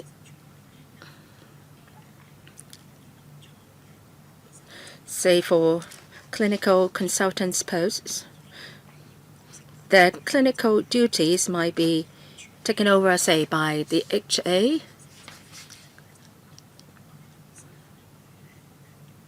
We will explain to the staff concerned, and we will also give an account to the electrical later on. Secretary, we will establish the CMPR when we're going to implement the 1+ mechanism, and this is a huge project. We're not asking for additional resources. We are taking up all these duties with the existing resources within the Bureau. I want to give you some statistics so that you can have a better understanding of how many benefits this mechanism will bring to Hong Kong. Through this new mechanism, a new drug comes to Hong Kong, and nearly 300 patients are benefiting from the new drug, and we're saving a lot of money for these patients. In the past, every year they had to spend hundreds of thousands of dollars, and now they only have to spend $15 each time for the drug.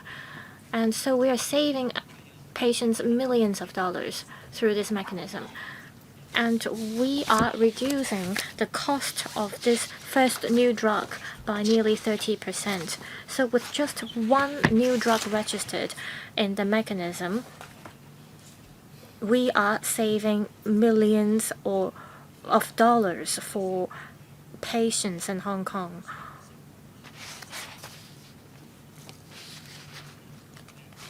Through internal redeployment without asking for additional resources, we will be able to create the 4 permanent posts for the new mechanism. Just one more point. You are going to delete some permanent posts at the same time. I'm glad that you're saving up money instead of asking for more money, so I hope other departments and bureaus can learn from this practice. Mr. Tommy John. The cost drops from hundreds of thousands of dollars to $15. Well, but you're not mentioning how much money taxpayers have to shoulder. You are saying that the cost of the new drugs is reduced by nearly 30%. Well, whether the money is shouldered by the patients or the taxpayers, I support this proposal, and I support the establishment of the CMPR. I think we're doing it too late.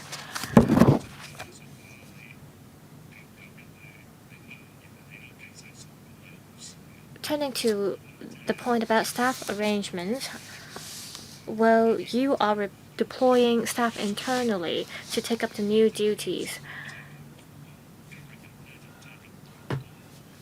This will be discussed in the Establishment Subcommittee as well as the Finance Committee.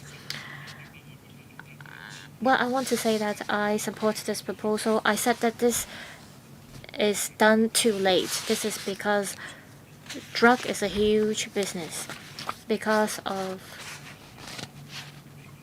geopolitical tensions. There might be rivalries between different countries and the US.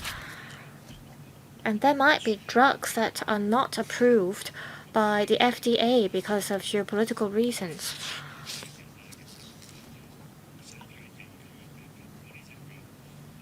Patients from Hong Kong as well as those from other places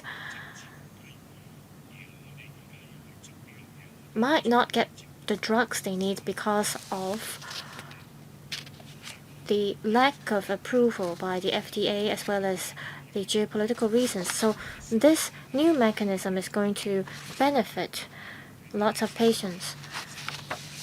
Now I want to ask about the staffing arrangement.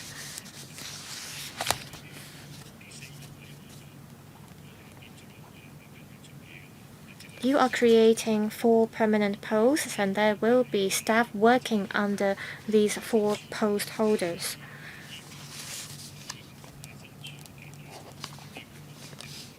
Are you going to deploy staff from the Department of Health to take up the 4 new posts? Are you going to create more permanent posts so that there will be people working under these 4 directorate post holders? Secretary. But whether we are doing it too late or too early, I think it really depends on how you see it. How come we didn't implement this new mechanism earlier so that we could get the new drugs and new technologies earlier? How come we couldn't attract mainland enterprises to come to Hong Kong to conduct R&D? Well, the current term government can see the opportunities. We are seizing the opportunities arising from the development of the Greater Bay Area.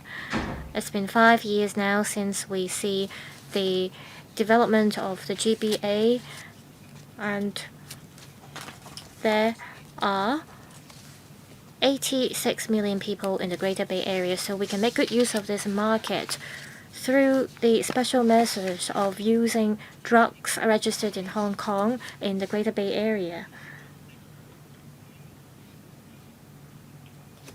On the staffing arrangement, we will redeploy staff internally. You are right that apart from the 4 directorate posts, there will be staff working under these 4 post holders. We have a drug regulation office. We also have Chinese medicine regulatory office under the Department of Health, and we will redeploy staff under these offices to take up the new duties. After the reform of the mechanism, we will redeploy staff from these regulatory offices to do the new tasks. We have to take a proactive approach. With the existing manpower, we do not have enough staff to take up the new duties. However, we will try our best to absorb the new duties with our existing manpower. In order to establish a regulatory authority that is recognized worldwide, we need more manpower. As we expand the CMPR, we might have to add manpower. But this is all worth it. I want to add one point. This item will go to the Finance Committee as well as the Establishment Subcommittee. I understand that you are going to add manpower to take up the new tasks. And before you do that, you have to tell us more about the redeployment that's going to be carried out internally. I am confident with your ability. I know that you're going to make everything transparent.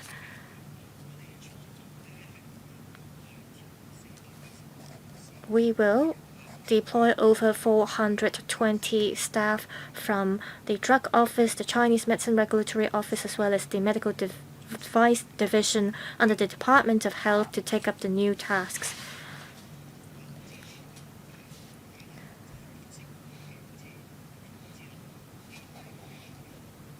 We will look at AI application, and there needs to be a regulatory system or approval mechanism for the use of AI. If we have such a new system in place, we will need more manpower. Thank you. Mr. Peter Xu. Thank you, Madam Chair. Mr. Tommy Cheung asked most of the questions I have in mind. I want to say that I support this proposal.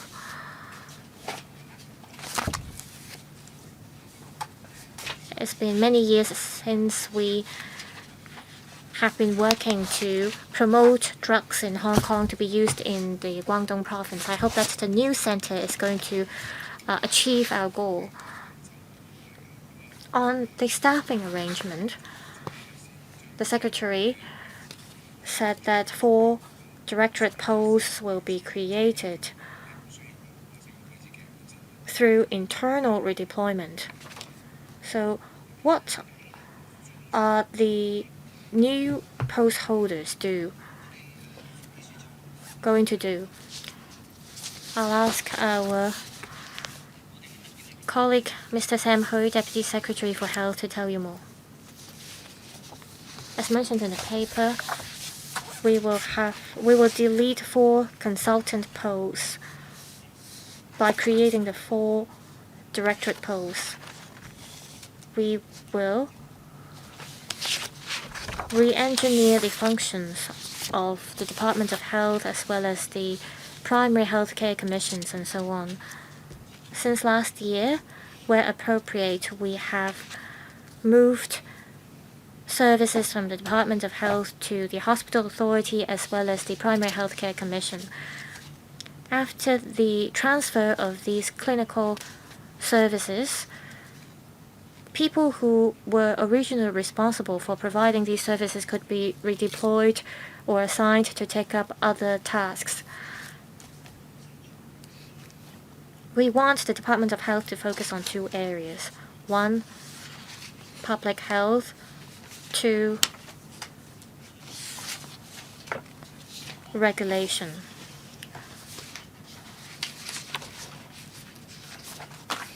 As to which consultant doctors will go to which new posts, we will have to study the details. Does that mean the deletion of the 4 posts as well as the creation of the 4 posts will happen at the same time?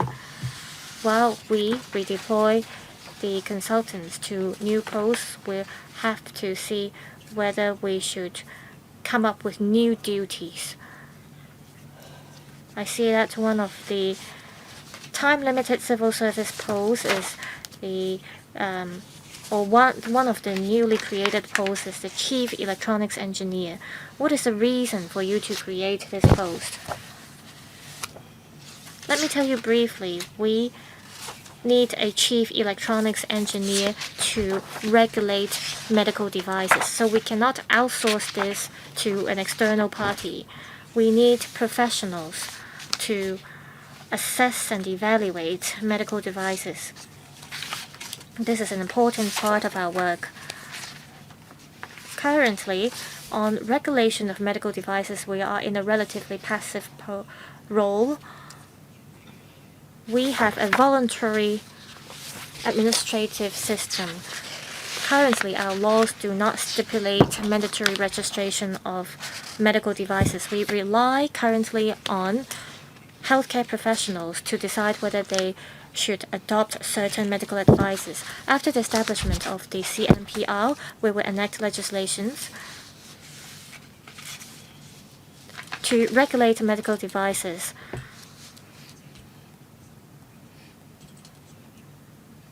So there will be legislative exercise that we have to take up, and this Chief Electronics Engineer will focus mostly on regulating medical devices in the capacity as an assistant controller.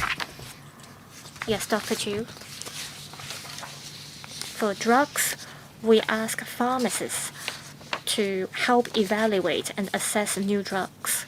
For medical devices, most of the medical devices have to be assessed and evaluated by engineers to tell us about the functions as well as the level of safety of the devices. Under our current system, we are asking a lot of engineers within the government to help us set up the new system. So it is different from an IT system. It is more like an assessment and evaluation mechanism. Mr. Edward Lang, I'm very concerned about for the 4 directorate posts to be created, especially the control for the CMPR. We should look for somebody experienced in this area. Right now, we don't have the primary evaluation mechanism, so I believe that we have to recruit from overseas or the mainland.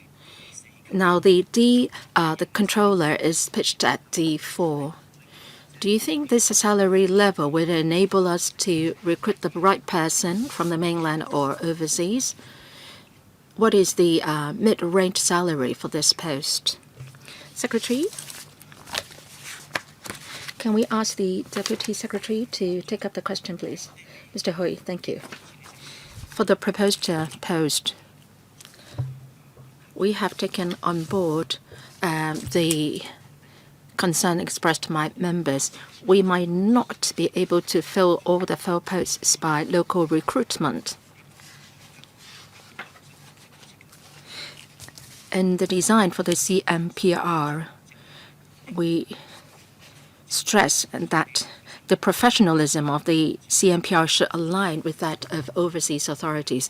So we are open to recruiting overseas experts to fill up the posts.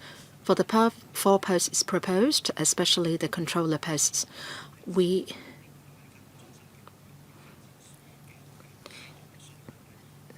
stress that we would be flexible in that we might ask a civil servant to fill the post, or we can fill the post by an expert from overseas.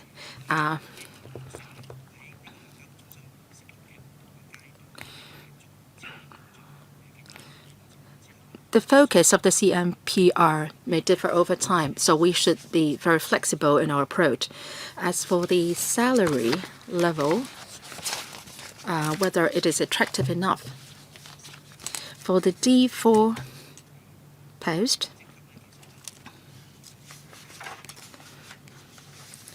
it is a senior director within the government. Many department heads are now receiving or are pitched at the D4 level. So we believe that it is attractive enough. Now, in terms of money, a D4 posts,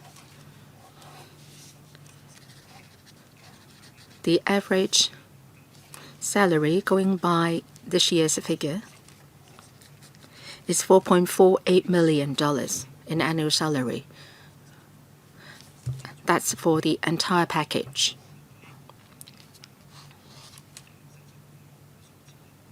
We believe that this remuneration package should be attractive enough for an overseas expert. The next one, last one myself. For the establishment of the CMPR, I'm all for it. This is going to be a highlight in the healthcare sector going forward. I agree with the establishment of the 4 directorate posts. As outlined in the paper, I have a few questions. The Secretary said that the CMPR is sizable in scale. There will be over 400 staff members and will be further expanded where necessary. Apart from the directorate posts,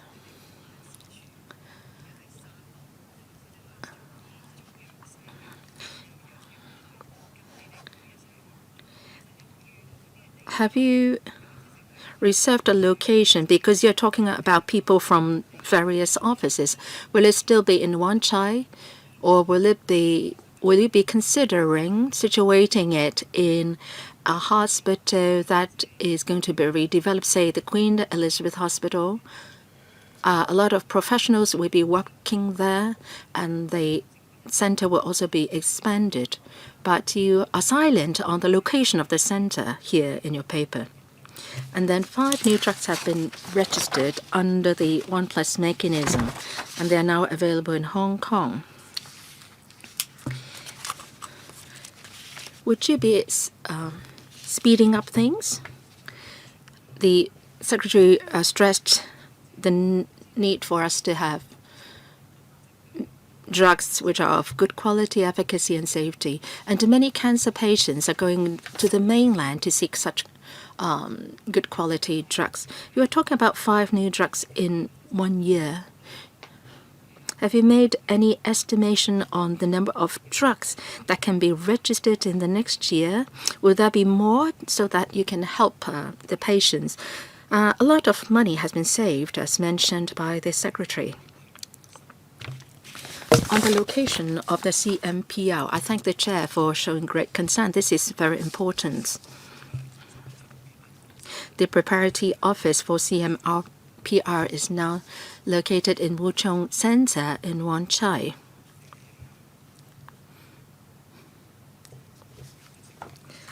So we are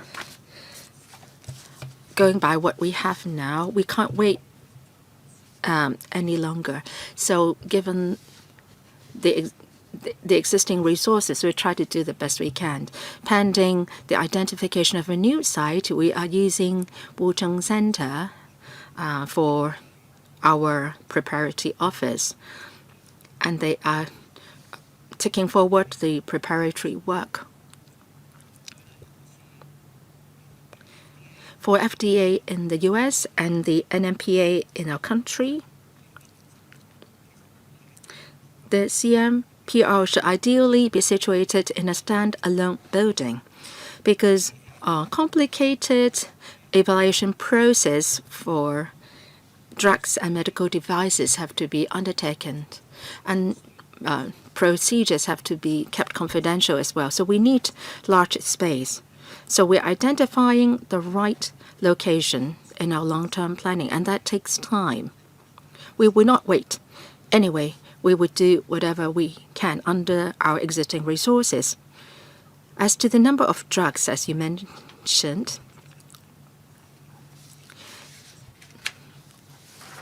only the pharmaceutical companies know what new drugs they have. Of course, we can try to be interfering at an early stage. We can proactively approach them to let them know that we have this new mechanism.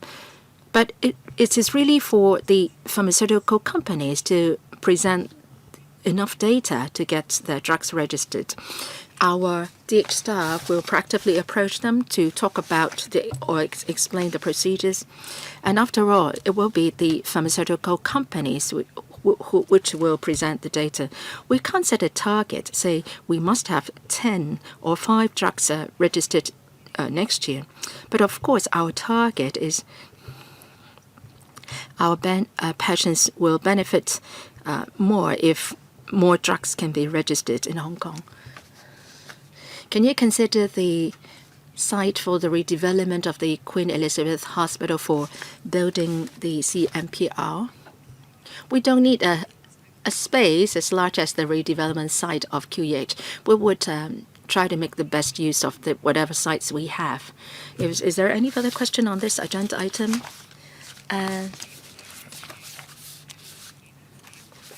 The paper has to be discussed at the ESC as well.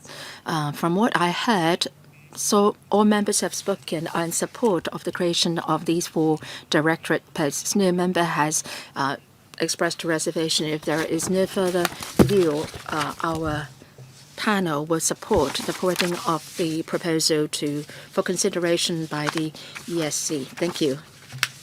Thank you, Chair. Thank you, Secretary. Next, we have invite the team for the next agenda item to come into the room.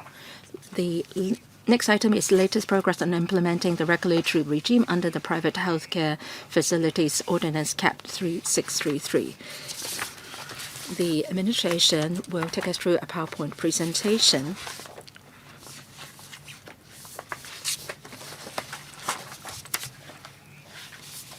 If the Deputy Secretary is ready, please walk us through the paper.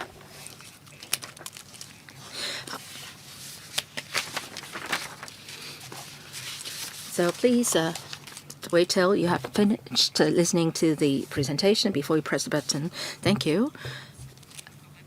The Health Bureau and the DH will present to you the latest progress on implementing the regulatory regime under the Private Healthcare Facilities Ordinance.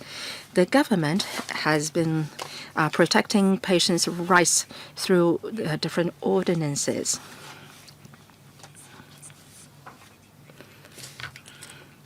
And we banned the illegal use of medical titles by medical practitioners. And the Primary Health Care Facilities Ordinance adopts a premises-based regulatory regime. We implement a very stringent regulatory regime for dentists and doctors. Since the ordinance was passed in November 2018. We are taking forward or implementing the regime in a phased approach. We'll try to brief you on the progress of work in the past few years, including the regulation of hospitals, day procedure centers, etc. Going forward, we are going to implement the regulation of clinics. We plan in the first half of 2025 to introduce a commencement notice to the LegCo, and in the fourth quarter of this next year, we will be accepting applications for registration of license and letter of exemption for clinics. And we will conduct a consultation next year as well. So can I defer to Mr. Zhang, our Principal Assistant Secretary for Health, to brief you through a PowerPoint presentation. We're happy to take members' questions later on. Thank you, Chair. Let me give you the background. It was passed by LegCo in 2018. It introduces a premises-based regulatory regime, especially on registered medical practitioners and registered dentists. They are required to get a license or letter of exemption. There are 4 types of premises: hospitals, 14 now, day procedure centers, no lodging, and they can undertake high risk procedure, 259 in number. Our next stage, we would like to implement the regulatory regime for clinics and then health services establishment later on. Since 2018, we have taken forward the implementation or execution of the legislation phase by phase. 2019, we started applications for hospitals, and in 2020, we started receiving applications for day procedure centers. There are 3 types of regulations. We have the Advisory Committee for Regulatory Standards. They are going to propose code of practice, and on these standards, our DH staff will regularly inspect on these licensed premises, and if there is non-compliance, we will take action, and we will make announcements to protect the public's safety. And then we also have complaint management mechanism in our system. There are 2 tiers. The first tier, we asked all licensed holders to set up their complaint handling mechanism, and they should receive, handle, and respond to public complaints. And if the members of the public are not satisfied with the response, we also established the Committee on Complaint against the PHFs, and they will further deal with the complaints. And as a next stage in regulating clinics, we have to understand the definition of clinics, and they have to be licensed in the future. They have to be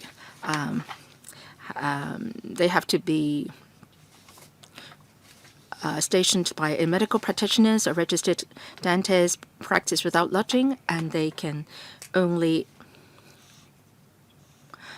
the patient should stay for only 12 hours, and they can only undertake low-risk procedures, and they cannot take scheduled medical procedures, say lumbar punctures, hemodialysis. And also there is also the definition of small practice clinics. They can apply for a letter of exemption instead of obtaining a license. On small practice clinics, there are 3 conditions. The clinic has to be operated by 5 or less medical practitioners or registered dentists. They can be a sole proprietor, and the sole proprietor or directors are the only medical practitioners or dentists serving the clinic, and the total number of locum days must not exceed a specified number of days in a year. And the sole proprietor have the right to use the premises of forming the clinic. And we have also announced standards and that were promulgated in December 2023, and they were available on the website. And once the law has come into effect, the COP will be gazetted and become part of the regulation. And they cover governance, the environment, service provision, infection control measures, risk management and response measures, and other licensing standards. This is the proposed roadmap for regulating clinics. In the first half of 2025, we introduce the relevant commencement notice to the LegCo. The aim is that for the fourth quarter, it will come into effect. We will start applications for licenses and letter of exemptions from small practice clinics. And as we would also repeal the relevant provisions in related ordinances. The number of clinics will be quite large, so it will only be 12 to 14 months after we started receiving applications will the first batch of license come into effect. We're also striving to enhance price transparency. Since 2016, we have rolled out a pilot scheme on enhancing price transparency. Currently, 14 private hospitals voluntarily joining the scheme. They should come up with a price menu for 30 treatment and procedures so that patient has an idea before receiving treatment how much money they have to pay. Also, we require private hospitals to publish historical statistics on bill sizes of the 30 treatments or procedures. We have a thematic website making available all these data and information. We have included a screenshot of the website here. For example, for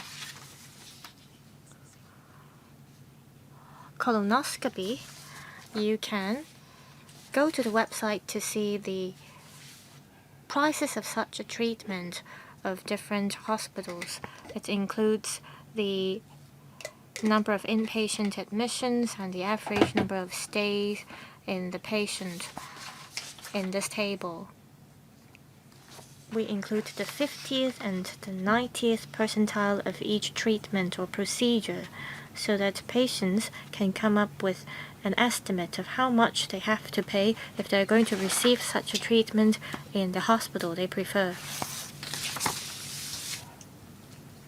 We are empowering the Secretary for Health to come up with measures. As mentioned in the latest policy address, the government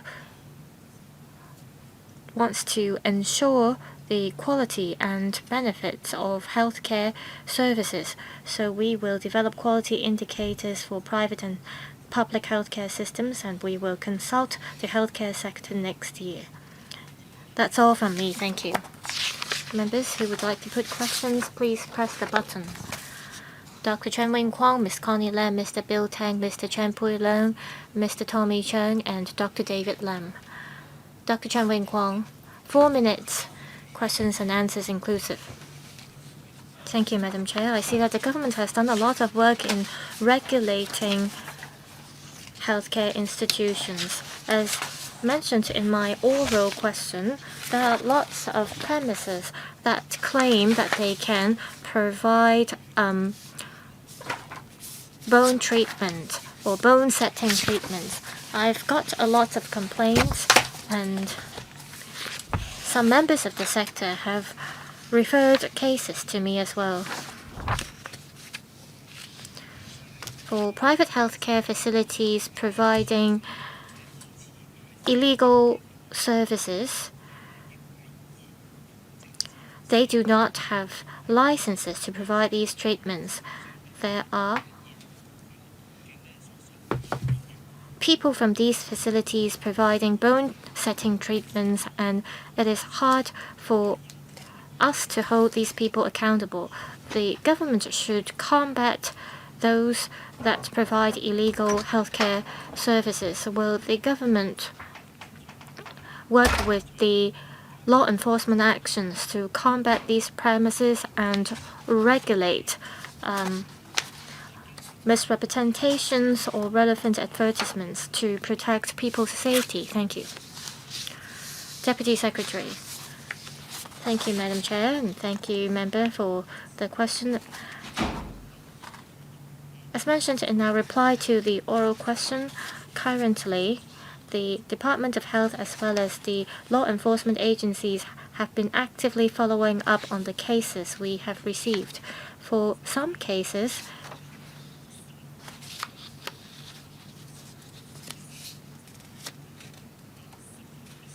well, depending on the services involved, if the services require to be provided by professional, then these services will have to be regulated. The Department of Health will continue to step up cooperation with the police. So yes, we will follow on these cases actively. Madam Chair, I want to say that these service providers claim that they can treat patients' pain.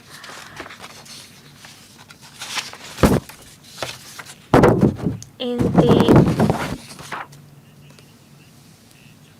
government's regulation of private healthcare facilities, will the government include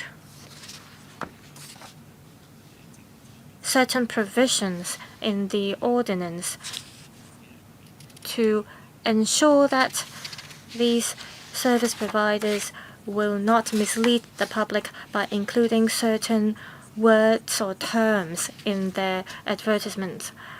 Deputy Secretary, we will enforce Section 92 of the ordinance. That is, if there are clinics or service providers that provide scheduled service that are listed in Schedule 9, or Schedule 8, then we will enforce the law. We will see if we should adjust Schedule 8 of the ordinance. We want to prevent lawbreakers from making false claims to mislead the public into believing that the premises can offer medical services. On the use of titles or descriptions specified in Schedule 8, we will consult the sector. Ms. Connie Lam. Thank you, Madam Chair. On implementing the regulatory regime under the Private Healthcare Facilities Ordinance, I have the following questions. Regarding fees charged by the private sector, we know that there are private doctors that can perform surgeries in different premises. There are reports saying that they have a salary of $1 million a month. Members of the public may not be aware of the costs of the surgeries because these surgeries can have a wide range of costs or charges. Apart from consulting the sector, will you require all private healthcare facilities to publish their fees and charges in conspicuous places?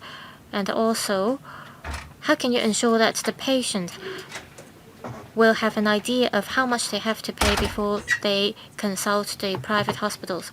Also, according to the new ordinance, clinic operated by a partnership having not more than 5 partners can apply for a letter of exemption. For small practice clinics that are given a letter of exemption, do they have to comply with the rules concerning infection control? To give you an example, this small clinic may store certain vaccines in their fridge. And storage of vaccines, it's important. If you aren't going to regulate the storage of vaccines by these small clinics, it could have huge implications. I think the government has to adopt a balanced approach to ensure the interests and rights of medical practitioners as well as patients. Deputy Secretary, there are relevant provisions under the current ordinance that empowers the Secretary for Health to come up with certain regulations. As mentioned, the aim of the government is to further enhance the transparency of prices charged by private healthcare facilities so that members of the public can be better informed of the fees and charges. I agree that we can widen the coverage of the information we have been collecting. We will learn from overseas experiences and practices to see how they enhance price transparency. I hope that by the first half of next year, we will have more information in hand and that we'll be able to consult members of the sector. On infection control, let me invite Dr. Choi to give you more details. Dr. Choi. Thank you, Madam Chair. I think Ms. Connie Lam wants to know, say there is a small practice clinic given a letter of exemption.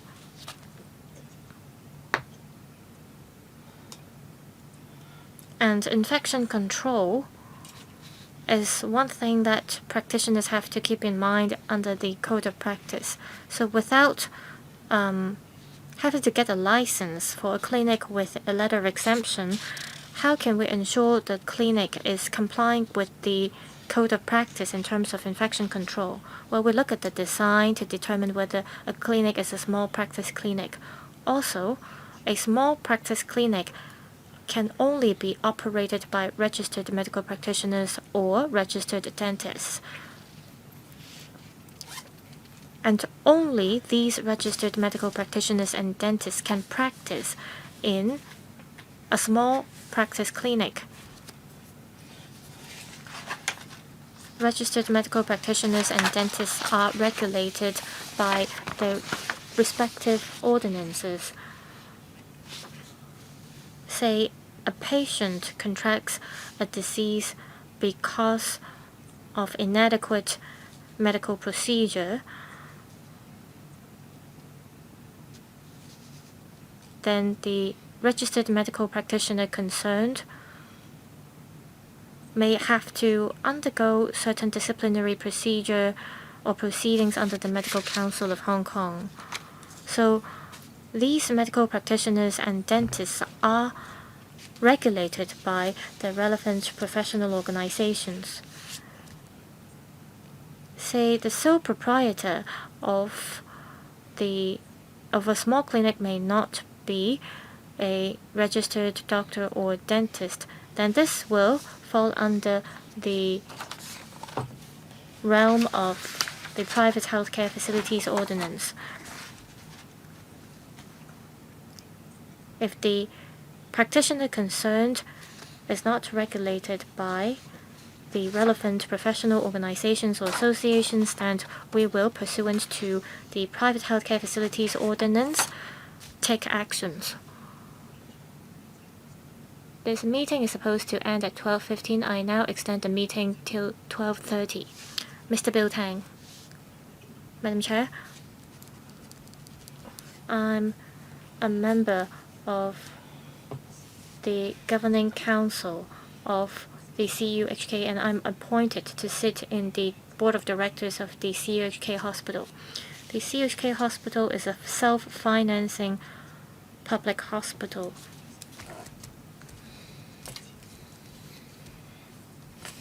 It follows the public healthcare policies and its mode of operation is highly transparent. It rolls out packaged prices so that patients don't have to worry that they have to pay extra when they leave the hospital. So this is different from the practices adopted by other private hospitals. So the practice of CHK Hospital is in line with the spirit of this ordinance. Is it possible for the government to promote this practice? For good practices, we have to promote them. Do you have any ideas in terms of promoting the practice adopted by the CHK Hospital so that you can pose a positive impact on the private sector? I want to mention about a complaint concerning a private hospital on the Hong Kong island. It concerns a deceased patient. And this complaint arises because of a lack of communication between the private hospital and the patient's family. The private hospital charges patients a lot in the provision of services. Can we ensure that we have a complaint mechanism that is as effective as the one rolled out by the Medical Council? Thank you. On price transparency, we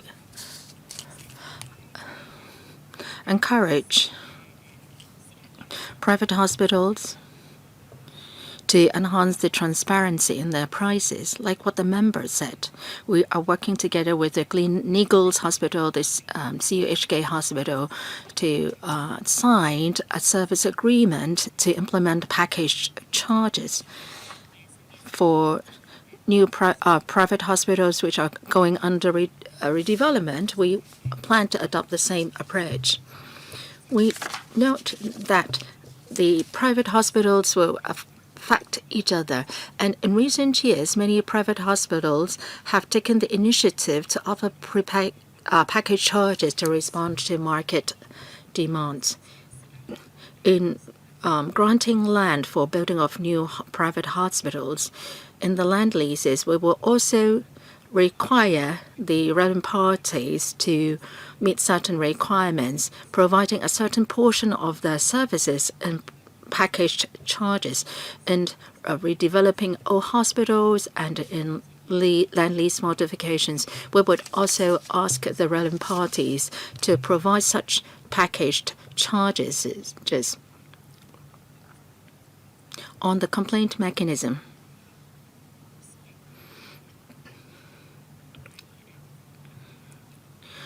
we ask private and public hospitals to reach a certain standard. We attach a lot of importance to complaint handling mechanism. Can I defer to Dr. Chai to elaborate? Dr. Chai, please be brief. Can private hospitals be asked to adopt a similar complaint handling mechanism as that in HA? Under the ordinance, we are already proposing a two-tier complaint handling mechanism. If the complainants are dissatisfied with the results of the complaints handled by a private hospital, they can go to the government. They can go to the complaint committee on the government part, and there will be two procedures to go through. There will be a preliminary committee to deal with the complaints, and then if failing the satisfactory results from that committee, there will be a case management meeting comprising representatives from the doctors and also patient groups to handle the complaint. And if the hospital is found to be non-compliant with our code of practice, the complaint committee can suggest to the DH to adopt certain actions, including regulatory actions or disciplinary actions. Mr. Chan Pui-Lan, thank you. I have two questions. First, about small practice clinics. They are exempted from obtaining a license. For these small practice clinics, are they subject to the regulatory mechanism for clinics, say in the aspects of inspections and also complaint handling. So would these be applicable also to small practice clinics? Well, the paper says that they would be subject to the professional practice of medical practitioners and dentists. Should these suffice? And then also enhancing price transparency of private hospitals. I am all for this. But there is this point. So you are asking them to make public their prices. But then after the surgeries have been completed, there might be additional charges to be levied. So the schedule of prices are just for reference. There is no way that the patients can dispute the ultimate charges. Would you be setting up a mechanism, say a dispute handling mechanism, arbitration mechanism within the DH, to allow patients to try to air their grievances when they found that the charges are unreasonable? On the small practice clinics, I'll defer to Dr. Choi to elaborate. On enhancing price transparency, we are not mandating the price levels. The policy objective is to make available more information for the patients to make an informed choices. In this year's policy address, it is also stipulated that we would do more work to enhance the quality of services in private and public sectors. And the members of the public will get more information on the quality indicators on private and public hospital services. We adopt a multi-pronged approach so that patients can get more information when they seek healthcare services. Can I defer to Dr. Choi to elaborate? On small practice clinics, on their inspections and complaints, the ordinance empowers the Secretary for Health to make inspections on licensed premises. So for small practice clinics, we cannot handle the relevant complaints or make inspections. But when small practice clinics are known to be breaking the law or other operations are going against public interest, and we can, by way of Section 64 of the ordinance, the letter of exemption can be revoked by the Director of Health. And if their exemption letter has been revoked, they have to apply for a license from us. And Mr. Chan referred to the mediation mechanism. Under the ordinance, the complaint committee is empowered to investigate into a complaint. It can suggest that the complainant and the relevant healthcare institution to resolve the dispute by way of mediation. There is this mechanism. So there is a mechanism under the complaints committee. So that is already in existence. Thank you. Dr. Choi, 4 members will be asking questions. Let's extend the meeting until these 4 members have asked their questions. Mr. Tommy Zhang. I have been talking about this for several years because I have handled many cases, very staggering cases related to private hospitals. Some patients are in private hospitals, and the person accompanying the patient has to sign a guarantee, a personal guarantee, before the patient can be admitted. Let's not Just look at what ordinance there is now. Just look at the current situation of private hospitals. The private hospitals and private doctors are profiteering. Well, the doctors will make 2 rounds every day. My friend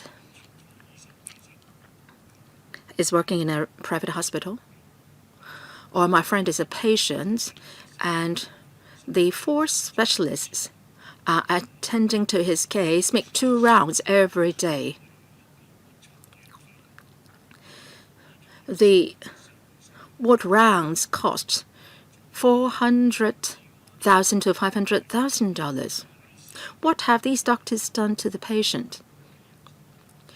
He is now in an ICU, and the family members did not notice the ward rounds happening. So, but then the charges have to be paid. So that's grossly profiteering. No, so just don't look at the price transparency. Look at the current practices. And then also prices differ according to the different wards the patients are staying in. I take issue with that. How come that you are charging me a different fee if I stay in a different ward? I'm offered the same service. And I don't think you are tackling the root of the problem here. So that's why the private hospitals can profiteer.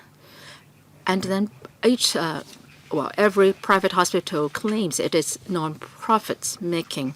And the private doctors are profiteering. I have a lot of grievances.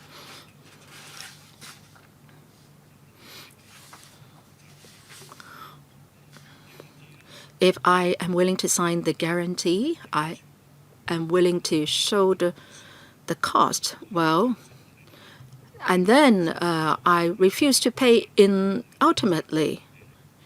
So what can you do to me?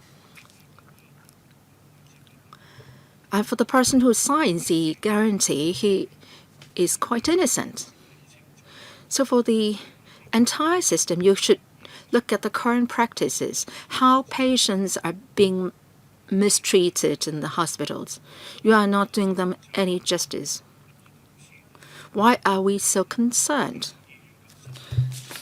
The CUHK medical center, it's difficult to set that up. But anyway, we put in a lot of hard efforts to help it establish because we have high hopes on that hospital, so that Hong Kong people, especially the middle class, can have real choices and they will not be shortchanged by the private hospitals now in Hong Kong.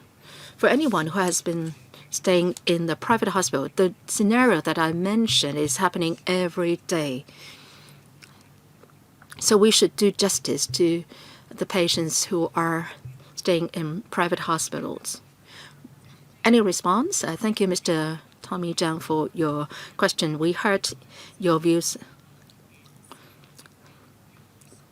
The member mentioned that Hong Kong people should be given choices. They should be able to make informed choices. The right to information is really important.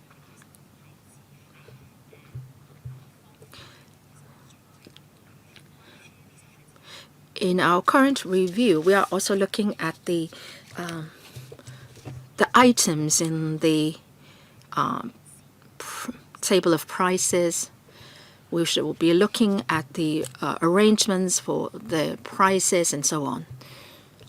Dr. David Lam, Vice Chairman, I thank Mr. Zhang for raising his point. He is pointing out the great differences in terms of the healthcare services provided to the grassroots and the middle class. I believe that we should tackle this issue so that the middle class have a real choice. Let me declare my interest first. I am a private medical practitioner. I run my own clinic, and my own clinic should fall under the definition of small practice clinic. I would like to say something about price transparency.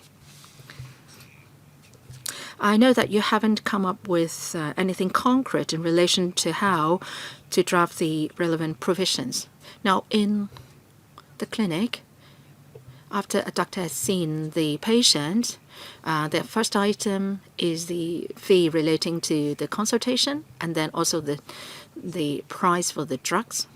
For family doctors in particular,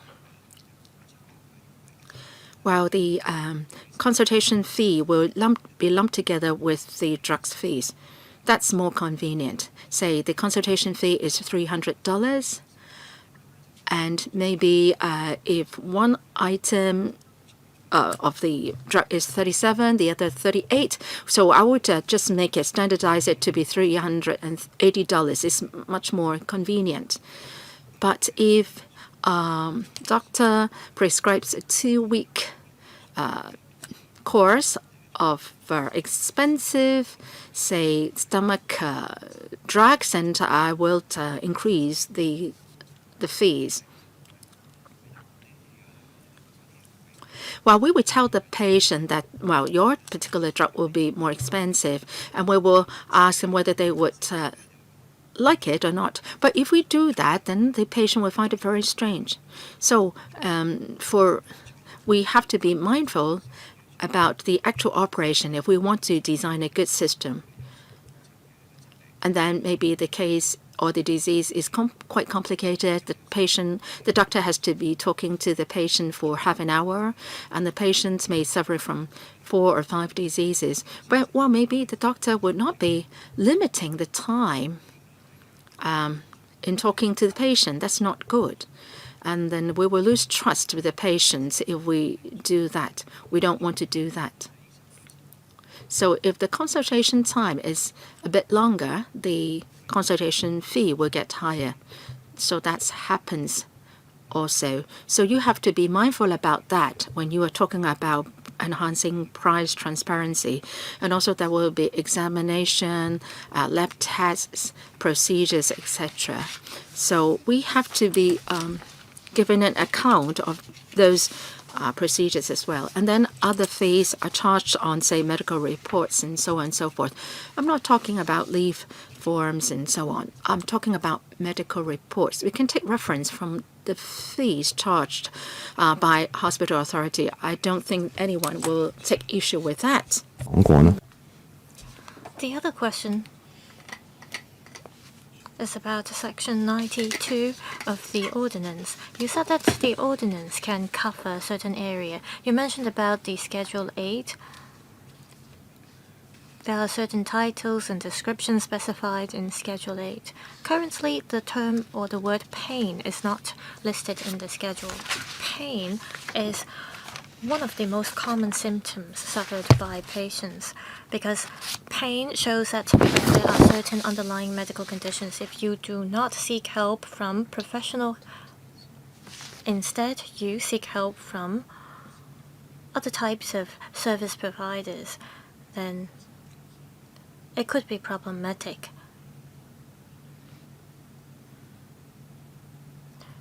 Currently, the ordinance does not govern illegal provision of healthcare services. Section 28 of Cap 161 is perhaps relevant. In January 2024, a doctor tried to treat 3 cancer patients, and 2 of these patients died at the end. And that particular service provider did not use Western medicine treatment on the patients. Instead, the perpetrator used some other methods. So we should govern this kind of services. Deputy Secretary, on enhancing price transparency, I thank the member for the suggestions. I think there are different factors we have to take into consideration. We have to adopt a balanced approach. We will continue to communicate and exchange views with the sector as well as members of this council. On the word pain, indeed, Schedule 8 of Section 92 of the ordinance does not include this word, and this part of the ordinance will only take effect later. The titles of descriptions currently specified in Schedule 8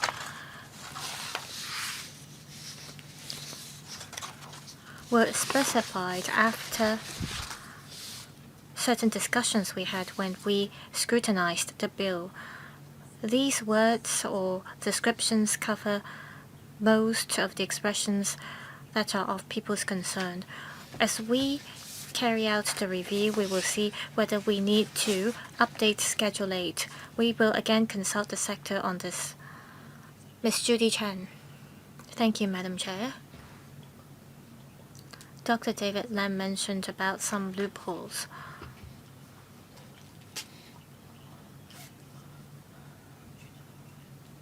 People nowadays are more concerned about their health conditions. There are some service providers or organizations in the market that try very hard to make use of the legal loopholes. Regarding the word pain, I see that there are some wellness centers in the market.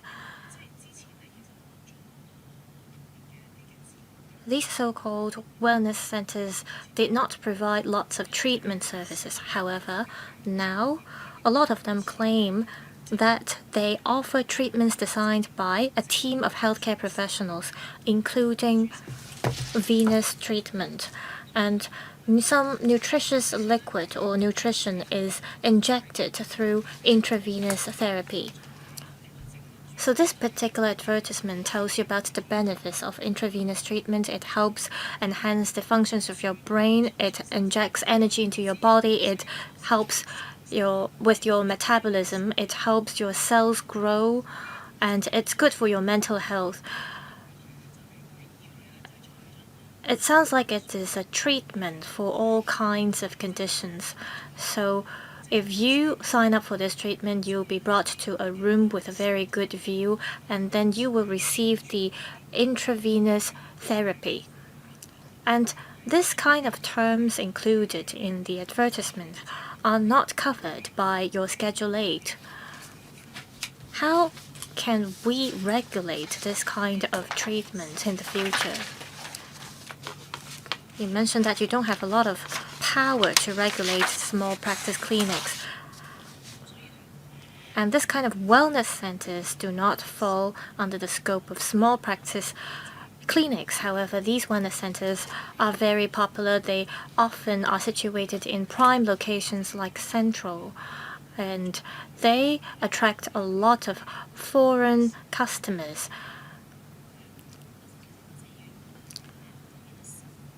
Deputy Secretary, depending on the situation, if the service provider is providing certain types of services, if they are providing services like registered medical practitioners and dentists like injections, then this is considered to be illegal. The Department of Health or other law enforcement agencies will take enforcement actions. For advertisements, we have an ordinance regulating false claims or misrepresentations that mislead the public into believing that the premises can offer medical services. There are restrictions imposed on these types of advertisements. We are not only making use of the Private Healthcare Facilities Ordinance to regulate illegal practices. We are also making use of ordinances like the Undesirable Medical Advertisements Ordinance. For service providers or organizations that provide treatment services that are supposed to be provided by registered doctors and dentists only, this would be illegal. So intravenous therapy is not considered as an illegal service. Well, intravenous therapy can only be provided by registered doctors, and if the doctor providing such treatment is not registered under the medical council, then this is illegal. We will follow up on the case with the police. I'm the last one to speak. A number of members just now mentioned about therapies and treatments provided by different types of service providers. This particular ordinance targets private healthcare facilities, especially clinics. You mentioned that the Schedule 8 was formulated previously. Now that we have this ordinance regulating private clinics, it will perhaps also regulate clinics that claim to provide treatments for pain. Can this ordinance effectively plug the loopholes? Can this ordinance regulate centers that provide treatment for pain?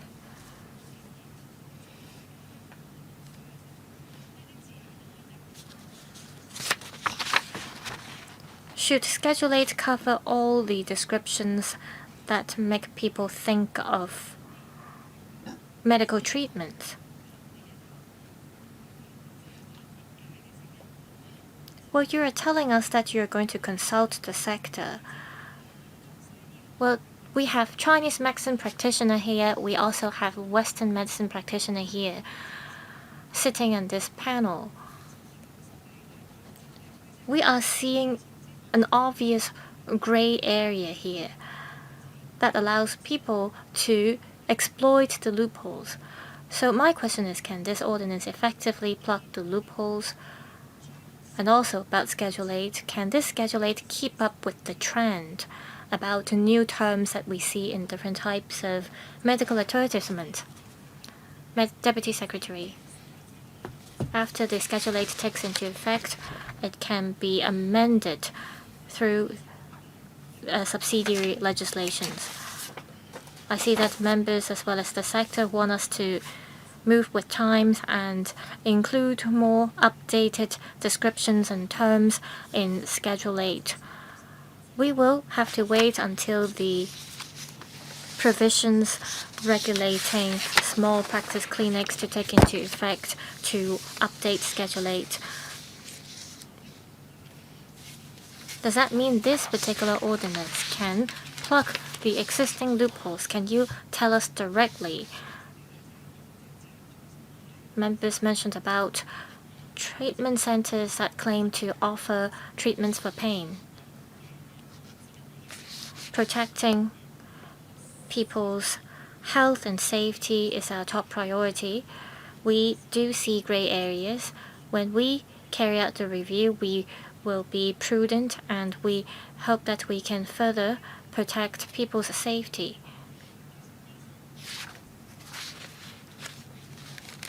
You mentioned that these small practice clinics can only be operated by registered doctors and registered dentists.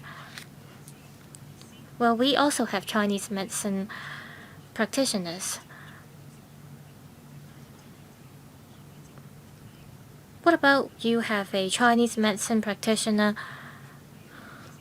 seeing a patient first, and then you get another type of service providers offering different types of treatments, like treatments for pain. I see that Chinese medicine practitioners aren't covered under the provisions for small practice clinics. There are currently legislations regulating the practice of Chinese medicine practitioners. Anyone offering treatments or medical services that can only be offered by a registered doctor or a registered dentist, and if that person did not get a license in accordance with the law, then this would be considered illegal. Thank you. Do any other members wish to speak? If not, we're wrapping up this item.